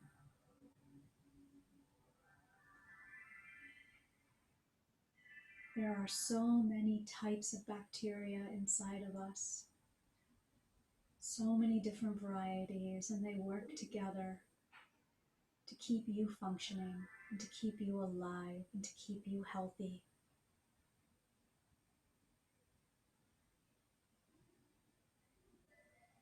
Take a moment to thank them for helping you get to this point of today.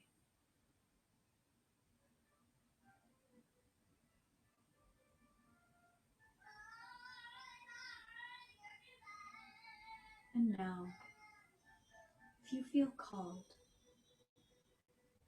ask them what you can do to help them. What is it that they need from you in order to function to their optimal health? You might receive this answer as a vision, as a thought, as a sound, as a memory, maybe a feeling in the body. You might receive it later today or tomorrow or later this week. Just allow yourself to be receptive to this energy. Allow them to communicate with you and allow yourself to receive that answer. How can you serve them so that they can serve you? We're in a symbiotic relationship together. And the happier and healthier they are, the happier and healthier we are.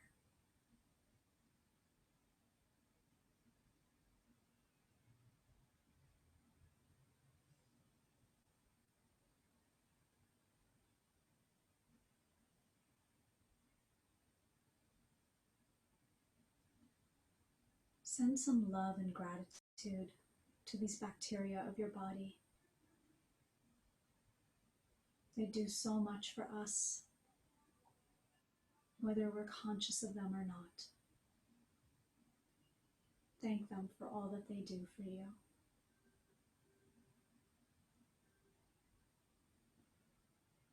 Take a deep breath in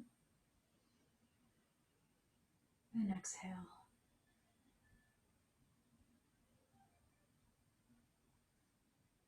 We're going to slowly now pull our consciousness out of our intestine and back into our body.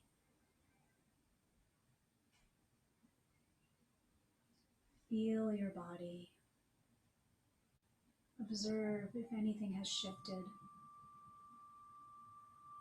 if there's any energy flowing, or if you feel nothing, that's okay too. This is just learning to communicate with our body.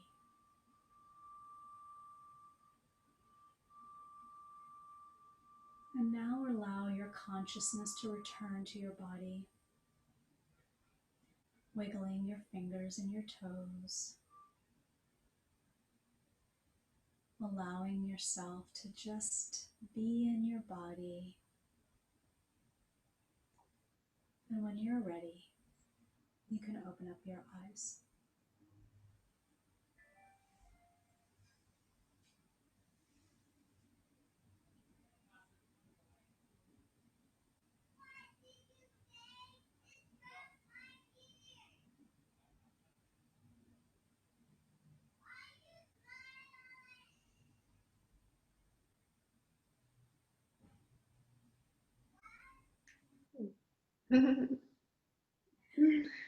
Oh, that was beautiful.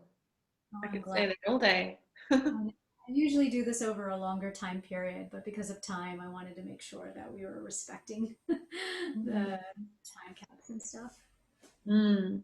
Well, yeah, that was perfect. Thank you so much. And I'd love to do this again. We can have another opportunity to connect and speak into some elements of this that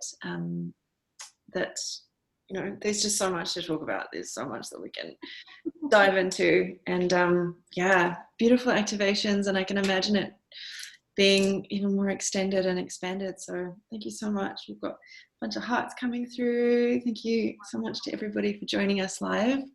Yeah, But it's really your energy, I couldn't see your comments or anything, but I could feel your energy. So I just want to thank you all for joining, here live, and then those that come on the replay. Thank you. yeah, well, there'll be a lot more from the replay in the group, and I didn't realize until people started sharing the videos externally, like outside the group, because I thought it was just going to be contained. But that's a possibility as well. It can be shared as well as on YouTube. So it will be available. And this was a beautiful, beautiful blessing to have you with us. Thank you so much. You're such an angel. You are. I'm just so grateful to have you in my life, and to be able to share your light with everybody, with the world. So big things in future for you as well. You've got some really amazing stuff going on with your business and with your work, and everything that you share is really just makes such a massive difference to my world and to the world of other people that are connected with you. Everyone, we're all connected. So thank you so much. I Um, really appreciate this container that you created and for inviting me. And I'm very grateful you're in my life. Anybody who wants to connect with me, just please reach out. I can let you know about things that are going on, or even just to, be friends. yeah, yeah. Do you have any you said you were working on some programs. Do you have any upcoming group things or one-on-one mentorship stuff that you want to share as well? Yeah, I definitely. I have 2 slots available for one-on-one right now, which is, the work that we do together, which is super powerful and transformative. It's a journey over, 3 to 6 months, and it's about 12 sessions. And there's just been some massive breakthroughs that I've had with my clients that are really powerful. And what's beautiful is to see the integration that happens. I'm going to be running a group program. I'm just kind of working through dates and when I'm going to initiate that. I've got a couple books that I have a YouTube channel where I share vegan recipes. I also share like my out there thoughts and my practical thoughts. Like, all the science and spirituality and all the things. I'm also documenting my own experiment that I'm doing with my gut for increasing my intuition. So you can find those videos there. I also am a Reiki master, and as I mentioned, I'm reading the Akashic Records. So I offer that because I really do believe in our physical and energetic systems. And when we work one on one or in a group, a lot of that is incorporated in as well, because it's really important that we not just take care of the physical vessel, but our energetic vessel as well. So there's lots going on. I can drop my Linktree address into the chat so people can find all the different programs there. Yeah, please do. Please do. Whatever you feel you'd like to share into the group as well, make some posts or just pop whatever you like into there, and we can all receive more and more of your medicine, of your magic and your insights. And I love when you mentioned Mary Magdalene and things like that a little bit as well. And I just love, she's so close to my heart, and I really I love when you speak into the spiritual and the divine feminine and all this stuff as well. So you're such a multidimensional being. It's such a blessing to know you. It's tapping into it, right? Yeah, and you've given us so much wisdom and knowledge and really important information and guidance today. So very grateful. Sarah says, thank you, Sarah. Thank you, ladies, so very much for all the wisdom, energy, light, and love you've shared today. Super insightful conversations. Feel so many upgrades happening in my mind and body. This is such a beautiful healing blessing this morning. So much love and gratitude for the space and for your beautiful heart and souls. Oh, love you too, Sarah. Thank you so much for joining us. And Emily, thank you for coming as well. Yeah, really, yeah, beautiful alignment and beautiful exchange of energy in these kind of containers. So lots of gratitude. All right. Well, yeah, you enjoy the rest of your evening. Thank you very much. Yeah, it's late here, but yes. Yeah, thank you for being with us and giving us your time and Oh, I love it. yeah, enjoy your night in LA and we will speak soon, I'm sure. Yes, absolutely. All right. I look forward to the rest of the talks that you'll be hosting. So, Me too. Okay, lots of love. I'll speak to you soon. Bye.